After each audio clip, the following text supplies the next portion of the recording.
And whenever you're ready, boss. All right. Just like the genius Freddie Benson in the beginning of every episode of iCarly in five, four, three, two. Hello, and welcome to season two, episode Hey, 23 hey, hey, of. hey, hey, Ray, try again. You got a real big cough there right when you started, bro. Take you mute Oh, yourself, really? fucker. Oh, what am I doing? I didn't cough. Somebody coughed. Maybe it was Feeler. Okay, I'll mute. Shit, maybe it was Ray. I don't know. All right, sorry. I'm going muted, so just give it a second, and then whenever go, just start back up. Sorry. I'm muting. Oh, God. As I laugh. And the second intro as we go. But I'm going to use the same joke that I made during the first intro. So here we go. And we'll leave all this in to show you guys some of the magic. Just like the great Freddie Benson from iCarly, as he started off every episode in five, four, three, two. Hello, and welcome to season two, episode 23 of I Like Liking Things and Exercise and Positivity. It is the season two finale. And here we are. We've made it through 23 episodes of the show. The first episode aired way back on, I want to say, January 11th. So every week since then, there has been at least one episode where I talk to a friend and we sort of go through the exercise and positivity. We talk about things we like, things that we hope for, things that make us happy. Sometimes we get a little bit serious, as we did with my guest last week, my buddy Jason James, Webb, author of the Avenue Zero book. It's available on Medium, releases a new chapter every week. He is also a musician. His most recent project, the one that he has a very strong emotional attachment to, is called Death to the Robots, Side A, and that's available on Bandcamp. I linked to it last week. And yeah, it was a great time talking to him. We went through a variety of things, everything from stand up to Nipsey Hussle's passing and hip hop music in today's day and age. We also got into a world where there are infinite Zach Morrissey, where he is going for the hot nurse Jennifer on Saved by the Bell. So it was really a wide ranging conversation that we had last week, and much like a lot of the conversations that I've had this season, we covered a lot of stuff. We talked mental health and the stigma around therapy with my friend Rachel, my cousin Rachel, and I, and her amazing work with geek therapy about how to sort of people that are struggling with depression or anxiety, or people in the LGBTQ community that are learning about themselves and trying to feel comfortable with it and navigate in today's world, and the work she's doing there. We talked in also the very first episode of the season with my buddy Shells about how Andy's toys were just like COINTELPRO and toppled a government under Lotso Thug and Bear. And then, of course, I also did goofy things like with my friend Tundi. We talked about how if she met an alien, she would hope that it was like little tiny size so she could just be friends with it. And then everything in between. So that was season two, and it was pretty incredible. I'm very happy with how it turned out. And we're here to close it right. And there's only one way that we can close this show. There's only one way that we can possibly end season two. And by that, we have to go all in. And when you think of going all in, there's only one group to call. There are only three gentlemen that can possibly. Ghostbusters? No, not the Ghostbusters. There were four Ghostbusters. I was a little late, sorry. And those three gentlemen are Mike, Tank, and Adam from the Junk Drawer Podcast. So if you are playing the I Like Thing and exercising positivity, drinking. Hey, me too, Pete. I stay muted. I stay muted. Sorry, Ray. We hijacked it for a minute. Oh, Irving man, when you hear the scale Chrissy is Jack, going to be destroyed. we're gonna have to rename the Irving scale for when a show goes off the rails in a delightful, entertaining way. My guests this week, Adam, Tank, and Mike from the Junk Drawer Podcast. Yo. Mike, it's been forever since you've been on the show. My God, what did we go 4 or 5 years? Yeah, right? How dare you? How dare you, sir? I go to not being on at all for forever, and then I'm on it like twice in a month. Yeah, and Making that's up it. for And now lost you are time. my Alec. You are my Alec Baldwin. You are my fire, my one desire. Millennium came out 20 years wow. ago today. Yeah. Wow. Good Like, I for was not a you. Who else is turned on? You're Jack freaking Donaghy, man. Check you out. Needless to say, so the topic of this episode, as the cover art and the title suggests, we are going to be diving into the John Wick movies in preparation for John Wick Chapter 3, Parabellum, or Parabolum, if you feel like being goofy and putting the emphasis on the wrong syllable. So this podcast is going to have descriptions of horrible deaths in the movie. We're probably going to cuss a lot. That's why the explicit tag is on there. So we're going to try not to be overly gross or cruel, but we're going to be cussing. It's just going to be a good time. So if you I didn't sign up for any of that. if you normally listen to this cleaning the house with your kids around, you sure can. They're going to learn these words eventually. They probably already heard you say them, but just so you know, we are going to be getting into some of that. Yeah, maybe put your earbuds in. Yeah, or put your earbuds in. See, an excellent suggestion. I didn't sign up for this shit. All right, so I damn, already made that joke. Come on, Ray. Well, Please continue. No, I'm interrupting because my child just said asshole like 10 times at daycare the other day, and I'm like, I don't like it, but also I'm like, did you get it from me? What happened? So yeah. Anyways, why is your child listening to Dennis Leary in the first place? I don't know. Yeah, I don't know. Oh man. So as Wasn't a good I day. tried desperately to cling to the format, I'm going to give you my 3 likes for the show, and then we're going to go into the sponsor. Actually, we'll do the sponsor first, and then we'll go into the likes. So show, as always, season 2 in its entirety has been sponsored by my friend Greg Manuel's Teespring store. That's Greggy's Got Ideas. And one time for your mind, as the early 90s hip hop heads say, it's Greggy's Got Ideas and Teespring. So that's GREGGIES, Got Ideas, and T like TEE, and spring like the season we're in. Throw that into Google and take a look and see what he's got. He's got a new design. And I don't think he got it from T-Pain, because I'm not sure T-Pain's the first one to say it. But it is a logo of a very well-known candy bar that's packed with peanuts. And it just says thicker, but with the au courant internet spelling of thick, which is THICCER. And at first I'm like, oh, okay, it just says thicker. I get it. But then I realized he means thicker than a Snicker. And as a guy that appreciates the more zaftig female form, and for anybody out there, guy, girl, non-binary, that appreciates the more zaftig female form, then you might appreciate this. Or if you are a proponent of this kind of enterprise, because as my man Tank says, hashtag round is a shape, you will be able to appreciate the thicker t-shirt. So throw Greggy's Got Ideas and Teespring into Google and get you some of that good, that great. And there we go. The sponsor has officially been plugged. So I'll go right into my 3 likes this week. And guys, here we go. Like number 1, in alphabetical order, Adam Davis. Like number 2, in alphabetical order, Mike Fiedler. And like number 3, oh come on, in alphabetical order, Joshua Tank Thompson. So there you go. Yeah, My up the 3 likes rear, for this up week. the rear, like I do. My 3 likes for this week are the gentlemen that make up the Junk Drawer podcast. I've talked about it on my show before, and honestly, every 336 hours, I believe it is. It's just such a great visit. It's such a fun way to spend time. You learn about something, you get some laughs, you get to enjoy the camaraderie and the true heartfelt ball-bustery of friends that have known each other for decades and decades. And as a guy that likes, the Impractical Jokers and that takes a lot of pride in his group of friends, speaking of myself and the 20-plus year, 30-year friendship that I've had with the guys, it's great to be able to see and be a part of that. And as a listener and hear all that. So you guys collectively are my 3 likes for this week. Guys, we made it. Aww. We're big time now. Big time. I believe everything is Irie now. Did I do that right?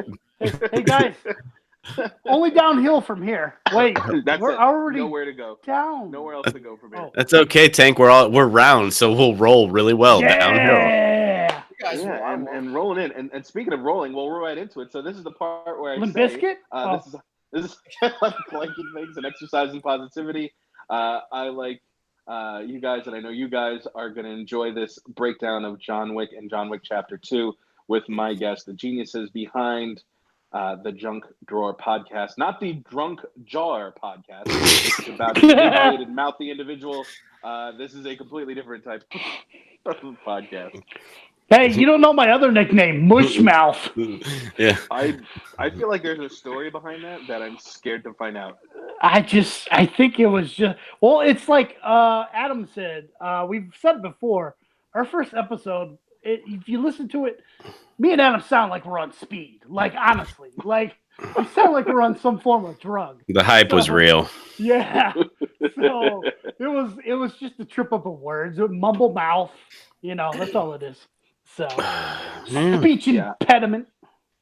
I've been told that I speak fast. Since that was brought to my attention, I try to speak slower. But my job requires a lot of explanation that has to be done in a short period of time. So I do try to put pauses and elongate syllables and words so that I'm not speaking too fast. Here's a warning. Get what you mean. This episode's going to be 16 hours long. All right. I got to go to work tomorrow, fools. So check us out. Is driving. Our PODBEAN.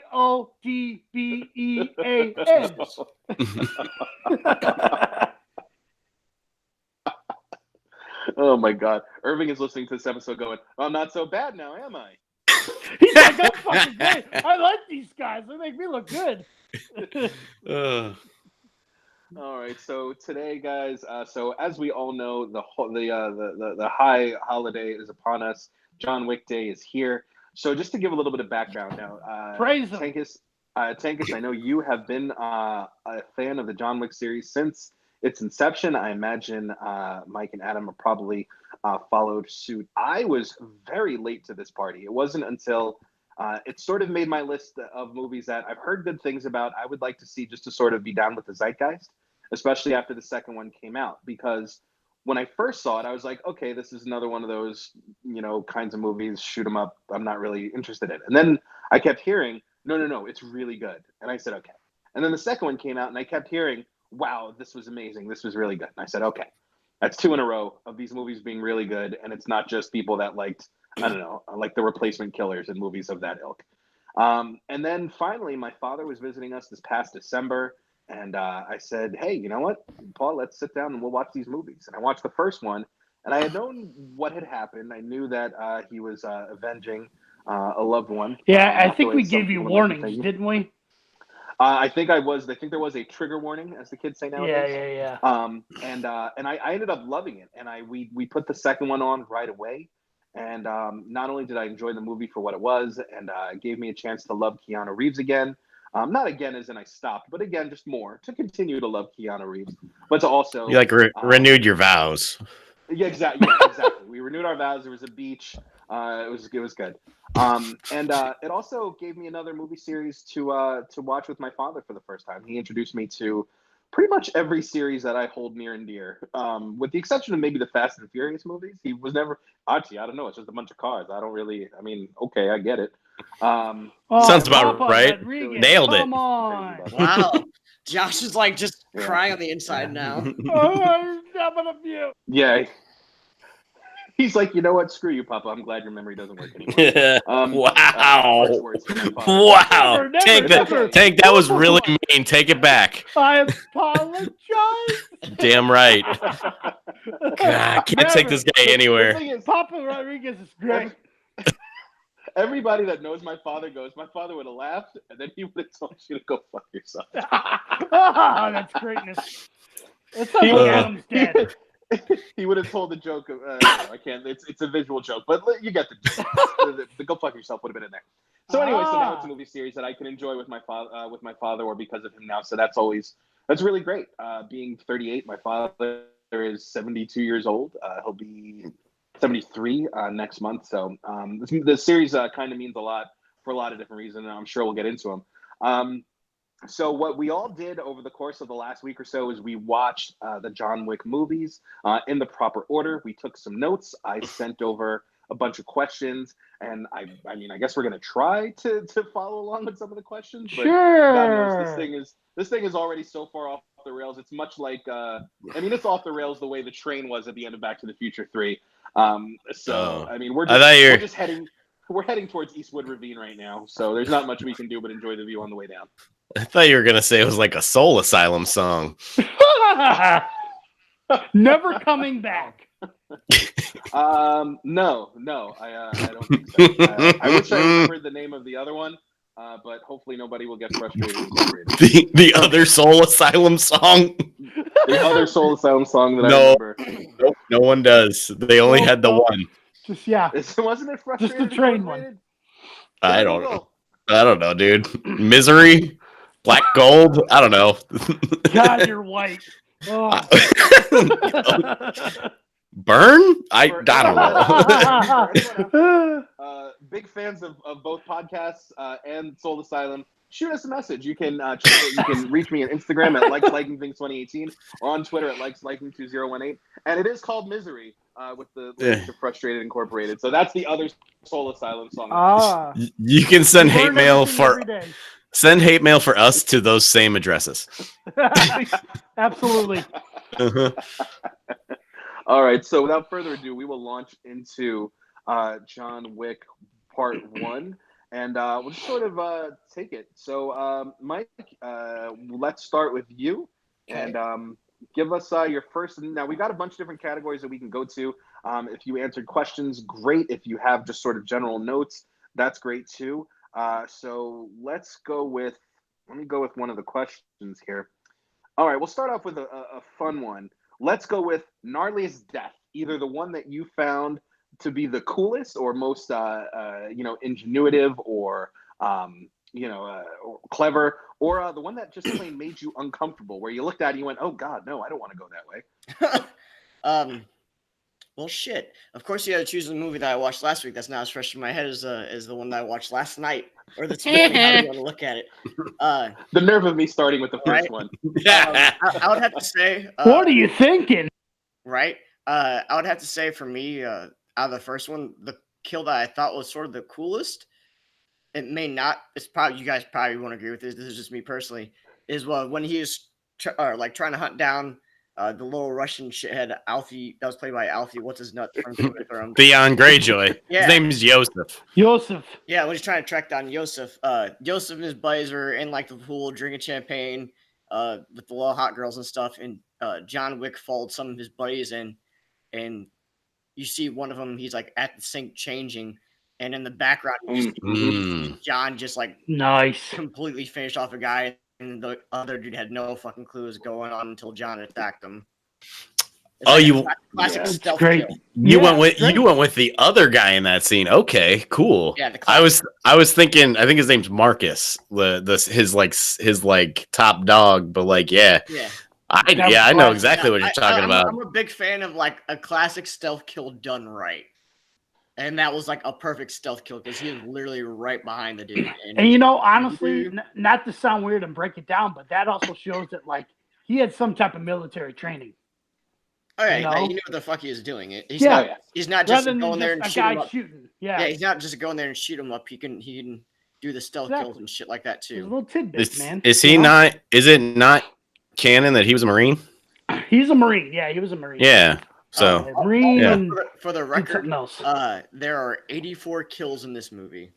Oh yeah. I meant to look that up, but I forgot. Well, a lot of people. There's a video on YouTube. I did see that. Yeah, there's a video on YouTube that went around for the first one that said the kill count was only 76, but then the director of the film's like, oh, you forgot to count the guys. Like corrected him. Yeah, he's like, oh, you forgot to count the guys in the SUVs that he blew up. That was 8 more. So yeah. Okay. Nice. Yeah, that's why there's 84 confirmed kills in this one. That's just so many. So the one out of 84, the one that really got me, my note just says this. It says knife through throat guy - fuck. Crap. That was my guy. That was my guy too. I don't know Knife any of through the the names throat. really. They're all just sort of henchmen. It reminds me of Henchman. not to go to It's another number series. 26. Yeah, it reminds me of in Live Free or Die Hard, where John McClane is taunting the villain. He goes, "You got to be running out of bad guys by now. You just have like an 800 number, 1-800-HENCHMAN." I love that Underrated one. Die Hard. I like that one. Oh I yeah. completely agree. That one was good. Being an unnamed character in a John Wick film is like being a red shirt in fucking Star Trek. Yeah, Yep. it 100% is. Adam, what would you say die. would be your gnarliest kill? That either the coolest or the one that you that made you the most uncomfortable? I got none of them really make me uncomfortable. That stuff doesn't bother me. But I think probably the coolest one for me was Yosef, because he's like he's starting to like beg for his life, and John's like, nope, bang, you're done. Yeah, Like done. he didn't mess around. He's hyper focused and mission oriented, and like that was it. Like I don't know. I don't have none of them. Daisy, I think it was the sheer numbers that like blew my mind the first time I watched it, and I was also very late to this party, Ray. Dude, just wait till the second one. Try to remember if I introduced you to it. Did I? Well, I knew about it, but I also knew why I wasn't watching it because I heard all about the dog. I put it off for forever. Oh, the dog. Yeah. What was that in both movies they say about him? He's a man of focus, conviction, and will, or some shit. And will. Yep. Tremendous will. Says that in both of them. The dog thing. The dog thing, we might as well just sort of just to tear that Band-Aid off. My first note for John Wick 1 just flat out says cried right away. And, yep. So for the married guys on the pod, now it's just sort of a general question that I have for you guys, because I know I am much more sensitive now to that kind of thing. Like I've always been like an emotional moviegoer. It's not lost on me when a character is happy or sad or whatever. But now, like if there's a spouse left behind, whether it's the wife or whether it's the husband, it just hits a lot harder, which I guess is not really an uncommon thing. Sure, it happens. Did that get to you guys at all when Helen, I'll take this one. Go for it. Yeah, let me go first with this one. So yeah, absolutely. I turned this movie on one day. I don't know. It was like a rainy Saturday, and it was like 8, 9 in the morning or something. And I turn it on. I tell my wife, I'm like, I'm gonna go watch John Wick, and I think she was planning on going to the grocery store. She just hopped out of the shower, and she was like doing her hair and makeup or whatever, because she doesn't leave the house without that. But like she knows when I turned it on, and like how long does it take? 5-10 minutes? 10 minutes. And she's like, are you crying? I pause it and I get up and I go, you know why I put this movie off, right? She goes, because like his dog gets killed. I go, yeah, well, here's the kicker. And I tell her that that it's because I didn't know that going in, that the dog is a present from his late wife. I didn't know either. And I'm like, can you make this worse? Like, can he also like get testicular cancer while we're at it? Or I don't know, like maybe he like plows into a school bus full of kids and it goes off a bridge. I'm like, what are we doing here, guys? And I was gonna say getting married didn't really make me more emotional. I've always been a fucking sissy. Yeah. Especially with dog stuff, man. As a proud member of the Sissy Club, I would have to agree. It really sort of hit me hard a couple of times, and my overall feeling is like this is a love story. And even though there's a lot of guns and violence and whatnot, this is at heart 2 movies about a man who is just in deep mourning over the loss of his. I'm sure that you've seen those things online where it's like, describe a movie plot badly. This one would be, man who lost his wife and dog seeks, purpose in a new world. Killed 200 people. Man mourns. That's just two words. Yeah. Man mourns. Yeah. Handsome monosyllabic individual mourns loss. Mm-hmm.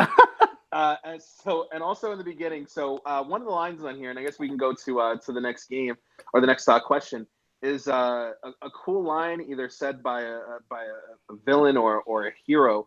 And in this one, and I'm saving one of them. But the line that I had from this one is the whole he's not the boogeyman. He's the man you sent to kill the boogeyman. Kill the boogeyman. I can't even tell you like I'm crying, but I'm also so hyped at that. It's just so cool. Yeah. Yeah. Okay, that's a good line, but another line that I like, it's not really a line, it's sort of a short dialogue trade back and forth. After Aurelio punches Joseph in the face and tells him to get the fuck out of his shop, he's expecting the call from the dad. Dad calls him. He's like, "Why'd you punch my son?"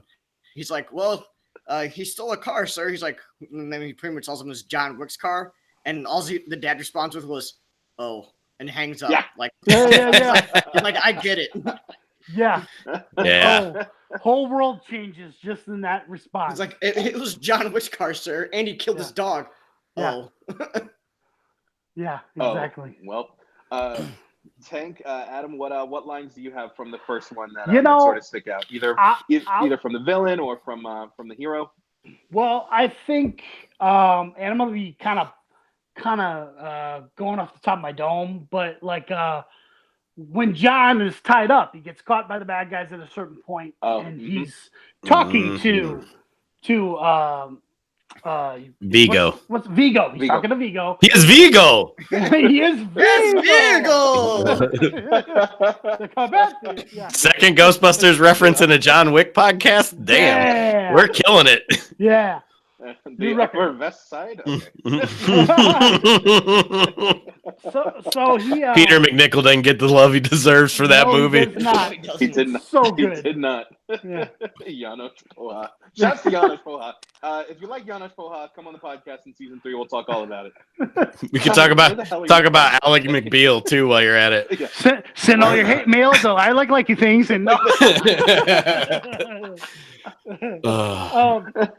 so he's talking to the Vigo, and Vigo's just like, why are you killing all my men? Why is this such a big deal? And he's like, you guys, he goes, you took all of my hope. You took my chance to mourn. You took away any semblance of my life and to kind of get better from, mourning his wife by taking away, this gift from her, which is this amazing, precious puppy dog, on top of disrespecting me, taking my car, and beating the shit out of me. So it's like all rolled up into one, but it was mostly, of course, the dog and just, what it represented, what the dog represented. So he's just like saying, your son took that from me, so I will kill him. Like, it's just this major statement because I would say that was one of the first times he got kind of not emotional. He got emotional. Of course, he cried. No, you're right. Angry. He was pretty stoic the whole movie. Yes, stoic. Even when he was crying and upset about his wife, that's that's sadness and all that. But this was like aggression. Like, if you guys think this guy's dangerous when he's just like methodically robot killing you guys, wait until he starts getting fucking angry. And by that point, he was angry. Right. Give him a reason. Yeah. And he's seething at the teeth, and he's saying all this through gritted teeth. And you're just like, holy crap, he's going to kill all of you. So like, you just get hyped, man. You're just sitting there. He's tied up to a chair, all these guys around him. And you just have this confidence of like, this guy's going to kill all of you in this room right now. I don't care what it looks like. Yeah. So it just gave you this feeling like, oh my God, and him explaining to the freaking villain that just doesn't get it, and his little shitty entitled son. So yeah, I just love that whole dialogue. Yeah, I'm back. That whole thing, like it just. I'm thinking I'm back. Yep. I'm thinking I'm back. That was mine.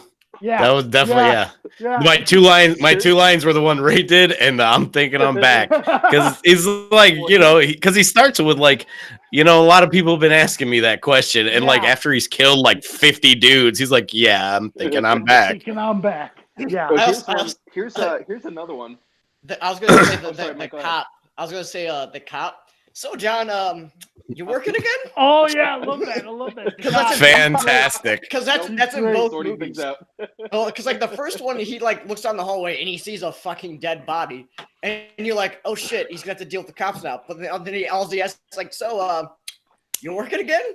Yeah, I thought the cop might bite it or something, and the cop's just like you said, he says that, and you're just like, oh, even the cop knows what's up. Then he pretty much comes back in the second one. And repeats the same line. Yeah. After John's house gets blown up, you're and not he's working again. and then John just like, don't worry about it. He walks away, and the cop says something like, "Oh shit," or something like that. Yeah. It's like a gas leak. Yeah, gas leak. Yeah, it's the gas leak, John. Yeah. Yep. So the other line that I have from the first one is where the corrupt priest is saying, "Vigo will kill me," and John just goes, "Uh-huh."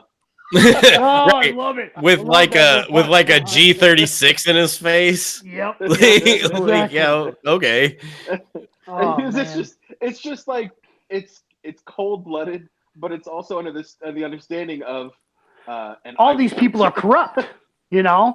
Even this priest, he's corrupt. Don't let the man wearing the cloth. He was involved with that. And I believe don't let the sash fool you.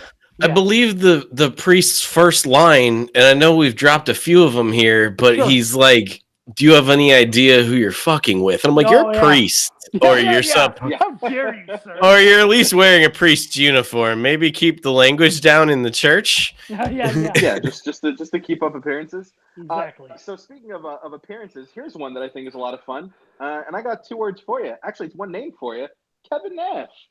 Yeah. The door guard. The bouncer. Big Daddy Cool. I think great. The night off. I think I read somewhere that walks away. I think I read somewhere initially like they were planning on having John Wick like knock him out or whatever from behind, but instead they decided to do that little dialogue bit, which I think was way better than just having him like knock him out. Yeah. Because it builds more of John Wick's. Well, yeah, it shows, but also shows like one that big ass Kevin Nash is afraid of him, and then 2 that John's really just not killing everyone to kill everyone. Yeah, he's like, if you show me respect and you get on my way of what my mission is. Well, like he has his target, and that's what he's going for. He's not going to kill some guy who's sort of innocent and just doing his job. Absolutely. He has a code. Oh, sorry. I just would I was gonna say I'd be remiss to point out he also kills a guy who is a pretty decently elite MMA fighter. His name's Keith Jardine. His name was like Kuzma or something. He was a henchman, but he kills him on the balcony in the club. And I got a picture of him, but it's not from John Wick. Like it's on. I'm showing it to you guys, but yeah, he's a real weird looking dude. But yeah, I was hoping they'd have a little. Yeah, I was hoping they'd have a little like fight, but that guy fights way too weird for him to actually be in a movie. So I got the same page up on my phone there, Adam. That second one you had. Yeah. But it was cool to see him and Nash in there. Yeah. Yeah, those little cameos, they make the whole sort of speech there. So, little cameos and great little like supporting characters. I mean, William Dafoe. I mean, you are plowing into what is going to be an excellent segue because I was actually going to bring up 2 bit parts. So in the stereotype in most action or horror movies is that the black guy gets it first, and in this case, poor Harry. Harry did not. Yeah, right. My whole note just says poor Perkins. That broad. He's keeping an eye on Perkins, and then he just friggin' gets it. The pillow over the head, just very, very violent. Oh, he got by a chick named after a knockoff of Denny's. I mean, come on, he didn't deserve that. Yeah, he got knocked off by Chris Traeger's baby mama, and it's just very, very upsetting. Oh, duh. I'm so dumb. I'm like, is that girl with Rob Lowe in real life? Boo. Sorry, boys. More beer. That'll help. And then the other one, I have a 3-word piece here, and it says, "Love the concierge." How cool is the concierge? He's so cool, dude. Lance Reddick is awesome. He has such a He's in a TV series called The Fringe, and his character in that is awesome too. He's great. He's a great actor. I really like him. He's also in Harry Bosch. I watched that show on Amazon. He's great in that. He's like the chief of police, and he becomes the mayor. He's freaking great. He just has these looks where this looks of disdain. Well, he's also he's also like a picture of elegance on the face of this hotel that houses people who have committed hundreds of thousands of murders, probably. Yes. So, and he's just looking like super dope, like in his suits and yeah. I mean, Mr. Wick. Yeah, I'm like, God damn, I wish I was as cool as that guy. I know, right? Nope, cool. Not gonna happen. Also, can I point out one more thing? Sorry, Ray. David Patrick Kelly as the cleaner Charlie.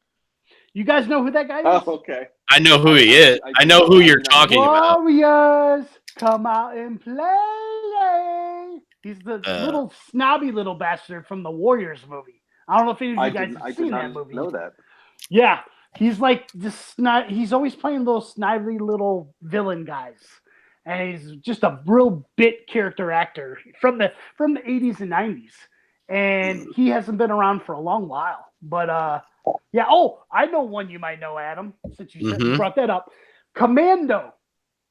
Oh yeah, he's dead tired. Hey, Tank. About both of those movies, here's the thing. No, that's my way of telling Tank I haven't seen stuff. Oh. I'm gonna mute Commando so I can groan some more. Yes, I also have never seen The Warriors, but this is actually the second podcast that I've been a part of today that referenced it. Have you seen Commando? I saw Commando, but in the theater. I saw it when it came out in 1986. Yeah. Yeah. Cool. My Anyways, father caught a bunch of those. Anyways, I brought that guy up. Anyways. Well, I will say, and then I'll move on to another question, is I am very intrigued by the cleaning crew. They provided me, proportionate to their screen time, just a ton of entertainment. I like the big dude with the chain, because if I was 6 foot tall and made of muscle, I feel like I might be that guy if I could handle the blood and the squeamish and the brains and whatnot. But they intrigued me. They were like, they walk in, there's 3 dudes, they got their plastic and all that stuff. And I was like, that's so efficient. Like, the efficiency and the manners of it. Right. Really, got to me. I mean, it probably shouldn't have. You're talking about Big Pun stunt double right there, so you need to put some respect on his name. But those dudes. Well, and I also think be a cleaner no more. Nice. I also can't picture John having a lot of throw pillows and plushy carpets. Probably a lot of sleek hard surfaces. So hopefully the cleaning job was a little easier. Yeah. Hardwood floors, a lot of stainless steel. Yeah, not too many shit like that. Rugs, Right. Yeah. Non-porous surfaces. Exactly. In the John Wick compound. So here's one. Here's a fun one that I always like. We played this during the horror movies, and with a body count as high as this is, 77, 84 hike. It's called Nah. The category is called Nah. Fuck that. Either a kill or a decision made by a character that you looked at and you went, no, fuck that. It's the equivalent of bitch, don't go up the stairs. Right. So what would be your equivalent? Shout them out if you know it. What would be a decision made by somebody that you just immediately the Danny DeVito gif of him shaking his head no? I got this one. If anybody doesn't have anything, go for it. Definitely Perkins' decision to conduct business on continental grounds. Yes.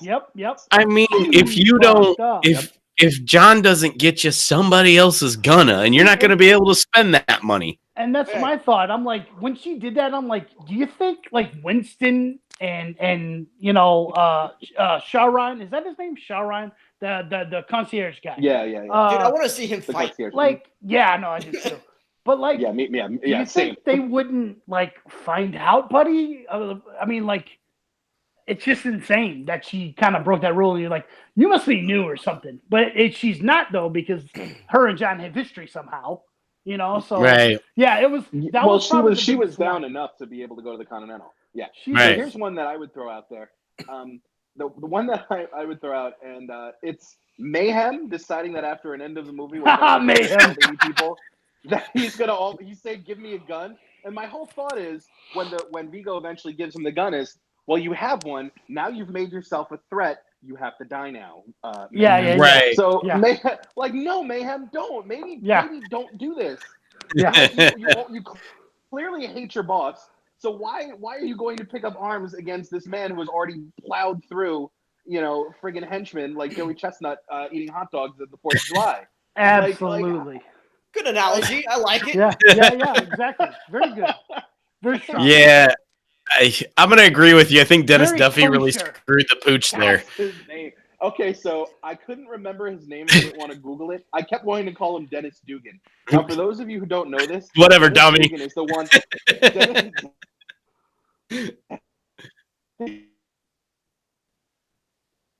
Directed the Grown Ups movies. Any movie where Adam Sandler is just clearly wearing whatever he wore to.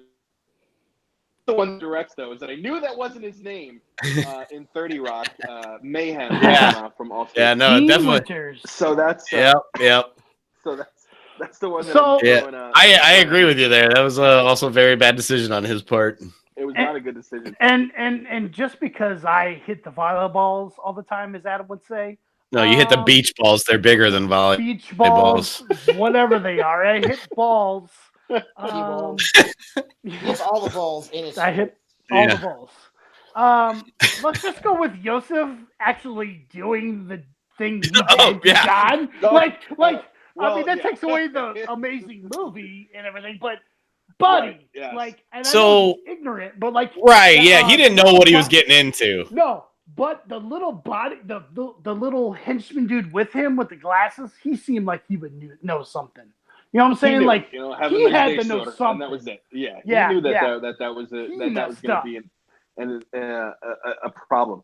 All right, so Mike, I've got one. I'm going to throw this question at you just to hear what you have to say about it. So one of the questions that I have on my movie list is, what if this happened in real life in your town / to you? So Mike, give me what would you do in this particular situation? First, we'll go with, what if you were thrust into the John Wick role? And number 2, what if you are what was the scene in the first one? What if you're walking by the church where the church shootout happens, or just bust out, or in the Red Circle dance club, discotheque? Let's say Fiedler goes clubbing. He's in the Red Circle, and all of a sudden, popping bottles away just as you're being let in, popping bottles. Feed's getting jiggy. What do you? What No, guys. So do I have? So either way, do I know it's John Wick that's doing the killing? So in scenario 1, this real life thing has happened to you, and in scenario 2, you are just kind of watching the insanity unfold. What are your thoughts on there? Scenario 1, I would probably try to do what John Wick did, but probably fail miserably halfway through. Just saying. I could do all right with the gun portion, but the hand-to-hand combat, I'd probably get my ass beat at that eventually. But let's see, scenario number 2, if I know it's John Wick who's going after this kid, if I'm supposed to be one of his bodyguards or whatever, I'll just fucking quit on the spot. I'd be like, fuck you guys. You're on your own here. I'll go work for somebody else.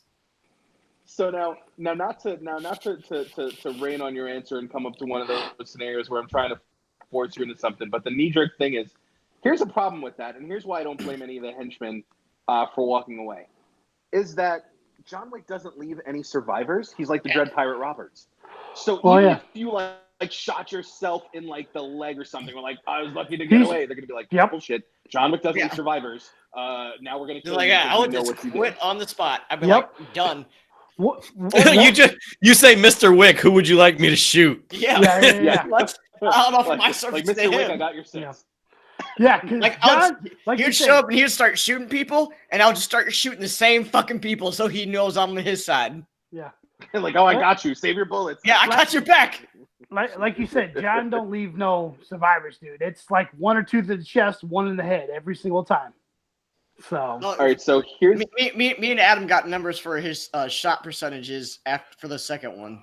Oh man, that's funny. Okay, we'll go to that. Hey, can I take that same question because I have one answer that applies to both scenarios, and I wrote crippling depression leading into a hermetic lifestyle. Please proceed. I thought about it today watching the second one. I watched the second one on my lunch break, or part of it anyway, as much as I could. And I was thinking, like, I got up from the couch, was bringing stuff over into the kitchen. I'm like watching my tough guy movie. I've got my chest out a little bit, walk like, yeah, I love my dog, blah, blah, blah. Yeah. And I was thinking, like, if someone walked in right now, I'd have about 4 seconds of fight. Like, I forget the name of the comedian that has, like, you got about 10 seconds of fight in you. Like, yeah. I think it was Kevin Hart. And I really thought about it, and I'm like, no, I'd die. I'd die super quick into the movie. I would not be able to do much. It was a little bit. It was a little humbling. But, so maybe I could. You're not alone there, bud. Have it coming. Yeah, I'm definitely not. I would just hide or cry. We can all say we'd love to do what he does, but who knows? You know. I actually own one of the guns that he uses in the second movie. Bet you're not as good with it. Probably not. No, and in the second movie, after he uses the Kimber, which is a really fucking nice gun for the record. Yep. He picks up a Glock 17. Glock 17. Oh, nice. Yeah. Nice. Yeah, so here's one that $1,300 guns, amazing. Oh, wow. Jesus. Yeah. I don't got that kind of scratch for. I gotta buy Funko Pops. I can't buy guns. So Kimbers, though, they do almost all pistols. But one thing they're sort of famous for in the pistol world is making like some of the best heavy caliber pistols, like 45 ACPs. Because like most pistols are gonna be like 9mm or something like that. 9, yeah. Yeah, but they make some of the best like 45 cal pistols out there. Absolutely. Me and Mike are like excited. Those two are like, what? Yeah, I'm just gonna thwart would-be evildoers with I don't even know, like maybe like a resounding speech or something. Like I'm really hoping that my linguistic ability will work. All right, so here's the next one I have. It's from the victim. They had that shit coming. Either a death somebody earned by being just a terrible person, or just by being dumb. And this might go into poor Dennis Duffy's death. But do you guys have anything for that, like a particular henchman or villain that just deserved it, or that they were dumb where they had an opportunity? Yeah, I mean, it's pretty much, I would say, it's the obvious ones. You know, Yosef, his two little henchmen that help him, you know, do the bad deed. I don't know. I mean, that would say that. Yeah, you know, Mayhem guy eventually also. So Mayhem. Yeah. All right. So rounding out the first one, my notes here. I have here, you know, he was the antagonist, but he's not necessarily the villain. I wouldn't say that Vigo, the boss, was the villain. I wouldn't say that Yosef, the punk, was the villain. My pick for the villain for the movie is actually Perkins. She was really mean. She didn't care about any of the rules and laws and traditions, and she offed Harry with a pillow over his head. I'll agree with that, because like, I'll agree with that too. Yosef was just a dipshit, and he then didn't know no better. Yeah, and Vigo was just trying to protect his son. Yes. Yeah. There was some type of motive for those guys. Her ass knew the rules, knew the situation, and she still chose to do something horrible and stupid. She deserves it. She should have damn well known better. Yep. When she met, I have it's great. A quick note that I can. When she met Winston, I'm just like, yes, get her. Oh, yeah. Like, I just knew it. Yeah. I'm like, get her, Ian McShane. Yeah, there was like no speech, no nothing, just 4 people, pow, done. Yep. Just you knew the rules, Miss Perkins. I know we're talking. I know we're talking about a movie where a guy kills multiple dozens of people by himself, but when they get her, I'm like, how did none of those guys shoot each other? You know what? That is true. There's moments like that in the second one. When people like sort of after they well never mind, I'll fucking talk about it then. Yeah, you can jump ahead, sir. Bystanders. Yeah, we'll get to that. Yeah. We'll get to that. Yeah, the common fight. I was gonna say that's exactly what I was thinking about with the water fountain. Mm-hmm. Yeah, shooting across each other, and there's people behind them also. Yeah. Oh yeah. Hang on one second. That's fine. There we go. We got you razzled. Okay. All right. So my audio might have just changed because my my AirPods decided to up and die. So thank you, AirPods, for nothing. No, you fancy, huh? I'm the fancy. I was trying to avoid Brittany having to hear the tomfoolery and shenanigans from the other room. Hi, Brittany. Okay. So the other note that I have here, and I think we can all pretty much agree on this one without much debate, is my note here says Ian McShane is delightful. Oh God, he's so good. Mm-hmm. No, best part right here, Jonathan. Jonathan, like just the way he does that, and because that's not his name, because his name is John with the H, so it's not really his name, but it's almost like a rub, but like a friendly, respectful rub. If your name's John with an H, your name can still be Jonathan. I don't see many of them, so you can say that, but I don't know. Pretty sure that's true, but yeah, he's the only one that calls him that. Yeah. Everybody else calls him Mr. Wick or John, so yeah. He's like a weird father figure. Actually, I think in the second one, I forget his name, but the Italian gentleman that runs Continental Rome over there, Frank Nero. He calls him Jonathan as well. Yeah. So maybe him and Winston are probably really cool. Well, yeah, I think it's just maybe the Continental, maybe the managers sort of have it there. Yeah, the managers meeting. Call him Jonathan. Yeah, just no, he likes it. So here's my last note on John Wick 1, and it's that it's all caps with 3 exclamation points and 3 question marks, and it says, "Lets himself get stabbed so he can get the knife." Yes. Yeah. That. Dude, that's just it's like they said before, that determination, that will. Yes. He's like, I'll take that intense pain as long as I can end you. It's just insane. I mean, I'm sure the first time I watched, because I've only the rewatch is only the second time I've seen the movies. I watched them for the first time in December, and then we had the idea for the podcast, and then I watched them again. The first time must have been oh, okay. This time I'm watching it, and maybe I'm more focused on it, just to take notes for the pod. But Could be that. Oh my God, he was it really crystallized for me that he was no, you can stab me. I mean, it's pretty freaking incredible. That it's it serves a purpose. I see, what I can do next in reaction to that. He's gonna take a hit, but he's gonna give back one that's better. Yep. Yeah, knowing that a lot of the best MMA fighters or martial artists, they do similar shit. They'll let you take a hit, they'll take a hit, but it opens you up to an even more devastating hit. Right. That just takes balls of steel. It's all right, cool. You're gonna hit me, but I'm gonna fuck you up worse. Yeah, clanking Wickian balls of steel, and then of course he gets his Wickian. He gets his new pup, and it's just I just spent half the time going on the pupper. I just kept that blue boy, that beautiful blue boy. Yeah. So just such a handsome dog. He never names the dog. Yeah. No. He's great. He does. Yeah, but that's like when I watched that movie, that stuck with me hard. Yeah. Because he doesn't name it on purpose. Yeah. Because once you name something, it gives it hurts. It hurts a lot more when it goes. I almost have a slight I'm thinking he's gonna name the dog in the third one. I'm hoping that happens. I don't care as long as it's alive. Well, sure. I'm just saying, I feel like that might be a nice little emotional moment. So. Anyways. Yeah. It's a gift. Yeah.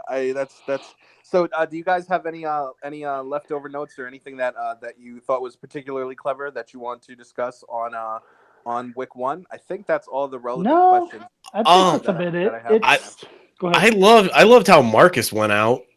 Yes. I mean, like a G, man. Right. He's aside from John, obviously, he's the next best character, and it's not even close for me. I mean, it really is cool, but Marcus is amazing, dude. Oh, yes. His whole And that's you added one of these questions in there, Ray, and it was favorite song, and it was the only song that stuck with me was they had Marilyn Manson's "Killing Strangers," and it was like real good there, and I'm like, God damn, this dude did not deserve to go out like that. No, he did not. But he knew he he just had a connection with John. It's almost like probably one of his only friends, and he's like, I'm gonna do this for John. He knew the big picture of things. So could just boil down to mutual professional respect. Yeah, absolutely. And it's interesting because you saw this a little bit with the Kevin Nash scene and like John Leguizamo's character Aurelio. Yeah, Leguizamo. Like you see that even though there are rules and decorum, like you see how they bend the rules, and we'll get into this more when we talk about the end of Wick 2. How they must genuinely like him, or they at least respect that he left, like either what he did or that he left the game.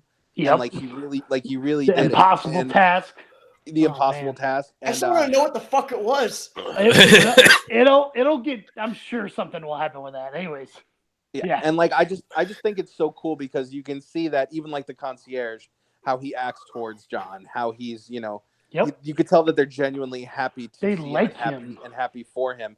And even like Kevin Nash, he's a bodyguard for the Russians, takes out his earpiece, his IFB, and he walks away because it's you're dealing with Baba Yaga, but you also know that he's just like, no, I like you, and you know what, that counts for a lot. Just like how Ian McShane's character or Winston says, we have rules that we must abide by. So I'm not telling you that this certain gentleman is at a certain element. Yeah, that was so good. That was fantastic. Even though Marcus has taken the contract or he's accepted it, he's still like, nope, John's my guy. And that was kind of I kind of glanced over that on the first watch through, but it sort of hit more when I watched it yesterday, just seeing him, take that on himself, accepting that it could have been him, and in the end, he did indeed end up going his own way. All right, so guys, on a scale of 1 to 84 dead henchmen, what do you give John Wick 1? 97. Hey, about to say, dude, like 100. All the dead Russians, please. Yeah. 84. I'll give it a 75 just because it's not a movie that's gonna change your life, but goddamn, is it fun?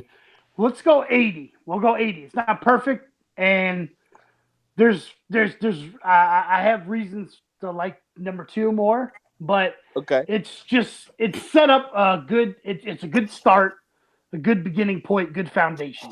Mm-hmm. And it's I'm also willing to go. I'm willing to go in with the 80 henchmen. On there for you out of 1 to 84 dead henchmen. Yeah. All right, cool. So that's John Wick. Feed, what's your grade for the movie? If we're actually doing it out of 84, 1 out of 84. I would say 70. You're off the podcast. Well, I'm going to say I'm going to make the next one higher. I know. You got to leave some wiggle room, homie. No. Well, here's the thing. There's 116 dead henchmen in the other one. Oh, cool. All right, so okay, so now for you guys that saw the movie, now Adam, you did watch them before me, so I'm not sure how much time you had. Like, did you watch 1 and then have to wait for 2 to come out, or was it like were both of them available before you watched it? Like in my case, I don't know. Same question for all 3 of you guys. Like, did you see them? No, Wick a couple years, or was it all relatively close? I think Wick 2 was out before I saw either of them. I had to wait because I saw Wick 1 in theaters with the wife. Okay. So I saw Wick 1 pretty much like shortly after it went on digital release on Amazon because I ended up buying it on Amazon. So I had to wait for Wick 2. So yeah, it was a long anticipated wait. I didn't know they were making a Wick 2 until like I saw like a trailer the week before it came out in theaters or something. Because it doesn't really set up a part 2. It could if it didn't have a part 2, you could take that first movie and be like, that's a good complete story. No problem. So I mean, great. except for not knowing what the impossible task was, but at this point, like it's so like built up that I kind of don't want to see it. Yeah, you Like, almost want to. Yeah. Well, the thing is that you see what he's done already. I think how do you top it? Would see that any 10-minute stretch of the movie is impossible. It's almost like. Go ahead. Sorry. No, I was going to say it must be something, so incredibly difficult that it's either going to be some kind of crazy million henchman thing, or his impossible task was I don't even know, like he has to be so morbid, but something like killing his own dad or murdering like a sitting head of state or an entire village of children. It would not be anything that dark, because that would sort of take the fact that he is, for all intents and purposes, even though he's an assassin, he's a hero. I feel like he's probably is going to be because his impossible task, whatever it was, it set up Vigo and his family to be like the top dogs. So I feel like it might either be one, taking out some sort of high-end politician, or two, taking out some sort of rival crime family all by himself. And it also involved Santino D'Antonio, which is why I think the main character in the second. That guy seems like he has some political clout and might be able to get down close to him. Yep. Oh, here's something. Here's a little twist for it, so maybe it's not as intense or evil. What if it's a rescue mission? What if somebody was kidnapped? What if it? And I don't need to go into like taken territory here, but what if it's a situation where somebody got taken by somebody else or whatever, and it was and he rescued them, and maybe all Antonio did was provide like support and tactical and all that stuff. Or maybe Vigo said you have to do this without killing anyone, and that's why it was impossible. Yeah. But so many variations. I feel like they probably already know what it is, and honestly, like Adam, I know you say that like quasi in jest, but that would be like a really cool, interesting twist. Sure, it was something absolutely. Like, restrain. This is what I need you to do. I figured it out. Okay. Vigo. Oh, go ahead. No. Vigo tasked John with finding a way to enjoy Caddyshack 2. Oh. Because that is impossible. Jesus. Caddyshack 2 gave us Kenny Loggins' song "Nobody's Fool," and for that alone, the movie may continue to exist. See you guys. I'm out. All right, bye. That's my time, folks. Yeah. Listen, I haven't seen Caddyshack 2 in a long time, but you gotta understand. Boy. I saw it in theaters. I saw it with You're fine. There was a dance. There was a dance. I was like 8 years old when it came out. Like, check what year it came out. That's how old I was when I saw it. There was a dancing gopher. Dan Aykroyd was in it, and I was like, "Hey, it's the guy from Ghostbusters." I'll give you that. All right, I think I get a pass for that. Sure. 88. Yeah. 88. Thank you. I was 7 or 8 years old when Caddyshack 2 came out. You're fine. I give Caddyshack 2 probably like unnecessary amounts of hate because Caddyshack 1 is my favorite movie of all time, and Caddyshack 2 really screwed the pooch. Yeah. Yeah, I would have to agree on that. I agree. All right, so moving on to positivity and exercise of positivity. Well, back to that impossible task. I'm kind of like, I love these variations, these ideas you guys have, but I kind of would love it to still be mysterious. It's almost like how Hawkeye and Black Widow keep talking about Budapest. Oh, right. Hopefully they never really show that. Right, that's what I was thinking, the briefcase. Oh yeah, briefcase. Yeah. Sometimes it's better to not know these things, but I'm with you guys. I don't want it to be, now that I've got it in my head, and I really haven't thought about it much before just now. Now that I've got it in my head, I really do hope it's something like I had to smuggle your child out of war-torn such and such. Oh man, something crazy. Instead of like, I murdered 19 people and stole an amulet. Because we know he can do that. I mean, I see those. I don't think is anything difficult for John, though. Like, the impossible task for John is going to be like, I don't, like, I would say killing his own wife and dog, but we know that's not the case. No. It's going to be something. It's going to be something that like is a moral complication for him. Sure. And sure, maybe or maybe a time constraint or something on it. Right. Or maybe rescuing, I don't know how close he was with Vigo before he retired, but like maybe he wasn't a fan of Vigo, and like I don't know, he's got to save somebody that's innocent, but he also doesn't want to help him. I don't know. I think it's going to be more of a moral complexity than anything for John. Well, what if it's something like, so they mentioned the Russians and the Italians and everything, and how they're the High Council is splitting everything up, and we're pretty into the weeds in John Wick 2, but they do mention that. So what if it's something like Antonio goes, you know what, I have this thing that the Russians need or want back or whatever, right? I can go to war, I can blackmail them, or I can have John Wick in the corner of my corner for whatever I want him for, and that's worth more than, that's priceless. That's worth anything, and it'll be my time. Like maybe the dad is already, so for the people that have no idea but are still listening, bravo to you. But so they said that Antonio's Santino's D'Antonio, his father was ill. What if the dad was sick? Right, already. Had to get he some read the tea leaves. He saw what was going to happen, and he knew that he would have to take out his sister, and he knew it would be impossible, and he knew you needed the boogeyman for it, and that's why he gave John Wick the thing to boost to help Russians. him. And then in return, task. he got the blood marker from John. Interesting. Yeah. Or we're gonna watch I like it. It's gonna be like, it's gonna be something really dumb. You have to enter this talent show to win $50,000 to keep the community center open. It's gonna be a plot straight out of like a TGIF sitcom, and we're all just it's gonna be like whatever the you gotta win the battle of the band. No, how far to how right. Yeah, you have to raise $84,000 with a car wash like in 6 hours. If an impromptu car wash won't get us the money we need, then I don't know. We're gonna montage this son of a bitch if it kills us. Same day across the street. All right, so here we go. Yeah. So starting my notes from John Wick 2, I'm my first one, and Tank, you are like the movie. It's the Bill Simmons bit, but you are a movie that guy encyclopedia. So here's what I'm gonna say: it's that one Russian dude from Armageddon and Bad Boys 2, Peter Stormare. Yep. Hey, can I tell you guys something?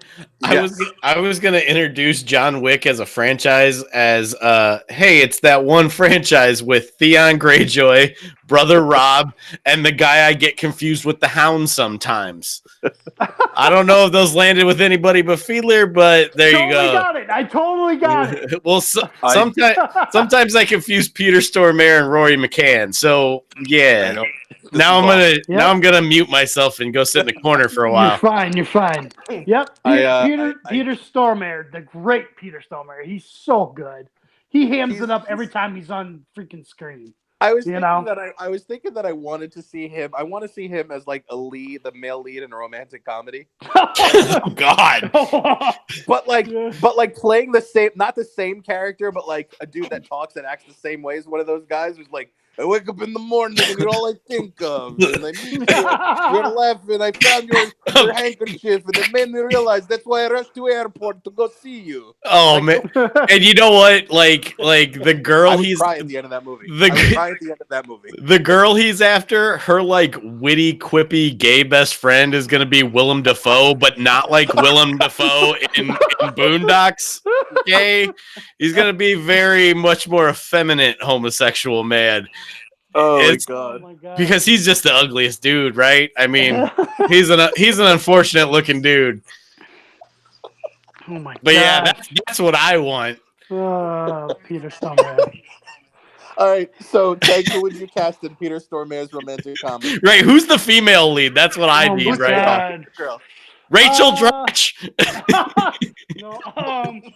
Minnie Driver. Yeah, I love Minnie Driver. Okay, so Minnie Driver's the love interest. Peter Stormare. We have Willem Dafoe as the gay best friend. So Tank, is your Rosie turn now. Perez. Oh my God. Is Willem Dafoe going to be with that? Peter, what are you talking about, Peter? What makes you think that you can just come to the airport and get me off the plane to be with you? Let me ask you that question. What makes you think you can do that? Here's a question: does Peter Stormare at any point fetch her a glass of water? Yeah. Piss her the hell off. Give me some water. Oh It's God! not water. It's vodka. You said you like to drink. That's how. Question All right, so about Tank, I'll Wayne, leave. question about Wayne Dafoe being the gay friend. Is he going to be like an openly gay friend, or is he going to be like the gay he was in Boondock Sakes, where he's No. I want him to be very effeminate and like light on his feet and like very Sean Hayes, very Sean Hayes and Will and Grace. So fabulous is the great word there. Tank, round up the cast. Who is Peter Stormare's minority best friend that gives him advice? John Leguizamo. John Leguizamo. I like it. Write this thing right now. Oh man, I'm gonna make a fortune. Oh man, we're rich. Get Tom Hanks to produce it. We are on this. I would 100% want. Eva Longoria can produce that one as well. There you go. And just dip back into the Wick universe again. Common is the token black guy that he plays basketball with all the time. You know, Wait, who is? Common. Oh. Well, you can't you can't get Philip Seymour Hoffman anymore to recreate Along Came Polly. No, you cannot. He's not going to be available for that. Oh God! All right, back to it. Back to it. Sorry. I mean, like at some point we need to flesh out this whole Peter Stormare romantic comedy thing because that's gold. Yeah, that's absolutely. That's what we do on JDP when you come on. Absolutely, we got a topic. All right, so my first note here is that John Wick is a dude in mourning who just wants peace, as we covered, and in the beginning of the movie where he is talking to his dog, just doing cute dog owner things, has him outside. At that moment, my dog Panko was watching the screen, and I wrote down that few things are cooler than when your dog watches TV. Like I don't think Panko was interested in the movie. Like I think he saw the dog and went, "Wait, what? Oh, wait a minute." It's still really cool. So Phoebe, we'll start with you on this one. Okay. And I guess we'll start with the same category that we did last time. Give us a death or kill that we'll go with the gnarliest death, one that you thought was coolest as far as like how he did it, or one that just kind of made you uncomfortable, because I feel like I got a big one for one that made me uncomfortable. So this is a fucking beach ball, softball, t-ball, whatever you want to call it. The fucking pencil kills. Yeah. Oh yeah. They were talking about it in the first movie. Pencil. They talked about it in the first movie. They talked about it at the beginning of this movie, and then he finally gets those two assassins who came at him at I guess it was the airport or whatever, with the pencil. Where one he sticks it through one guy's ear, and the other one he like slams a basement skull into it. Yeah, it's like down in his brainstem. Finally getting those are gruesome as shit, cool as hell, and then finally getting them and getting that satisfaction. The pencil kills, that was worth it. That makes five kills at the hands of the Ticonderoga Pencil Company. Hey, can I just say that strong pencils? That I can't really honestly say this, but I was gonna say that those kills were my number 2. Okay, you bastard! That's wrong. Now to break down the number of kills based on weapon. 45 by a Glock 17, 34 by a Glock 26, 18 by AR-15, 13 by the Benelli M4 shotgun. Oh, that Benelli. Yeah. 8 by his fist, 3 by vehicle, 2 by the Kimber, 2 by pencil, 2 by knife, and 1 by rope, for a grand total of 128 kills. Nice. 128. All right, so we know that this one goes up to 128. He also fired 302 shots with an 80.1% accuracy, which means he hit with 242 of those shots. 104 were headshots, 90 were chest shots, 36 were stomach shots, 7 for the leg, 2 for shoulder, 2 for arm, 1 for feet, and 60 misses. Wow. Those are good stats. That's great stats. Those are first round draft picks numbers. And Ray, I wanted to. Was that good in video games?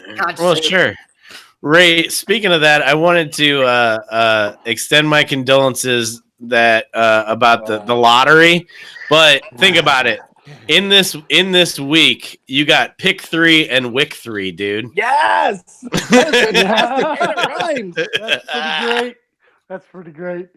That is magnificent. I'm extremely optimistic. I was convinced that we were going to get the fifth Tank pick, Sports. so I'm okay with that. Didn't they change the rules like a while back that even if you have the worst record, you only have something like a 14% chance of Whoa! My head's getting light.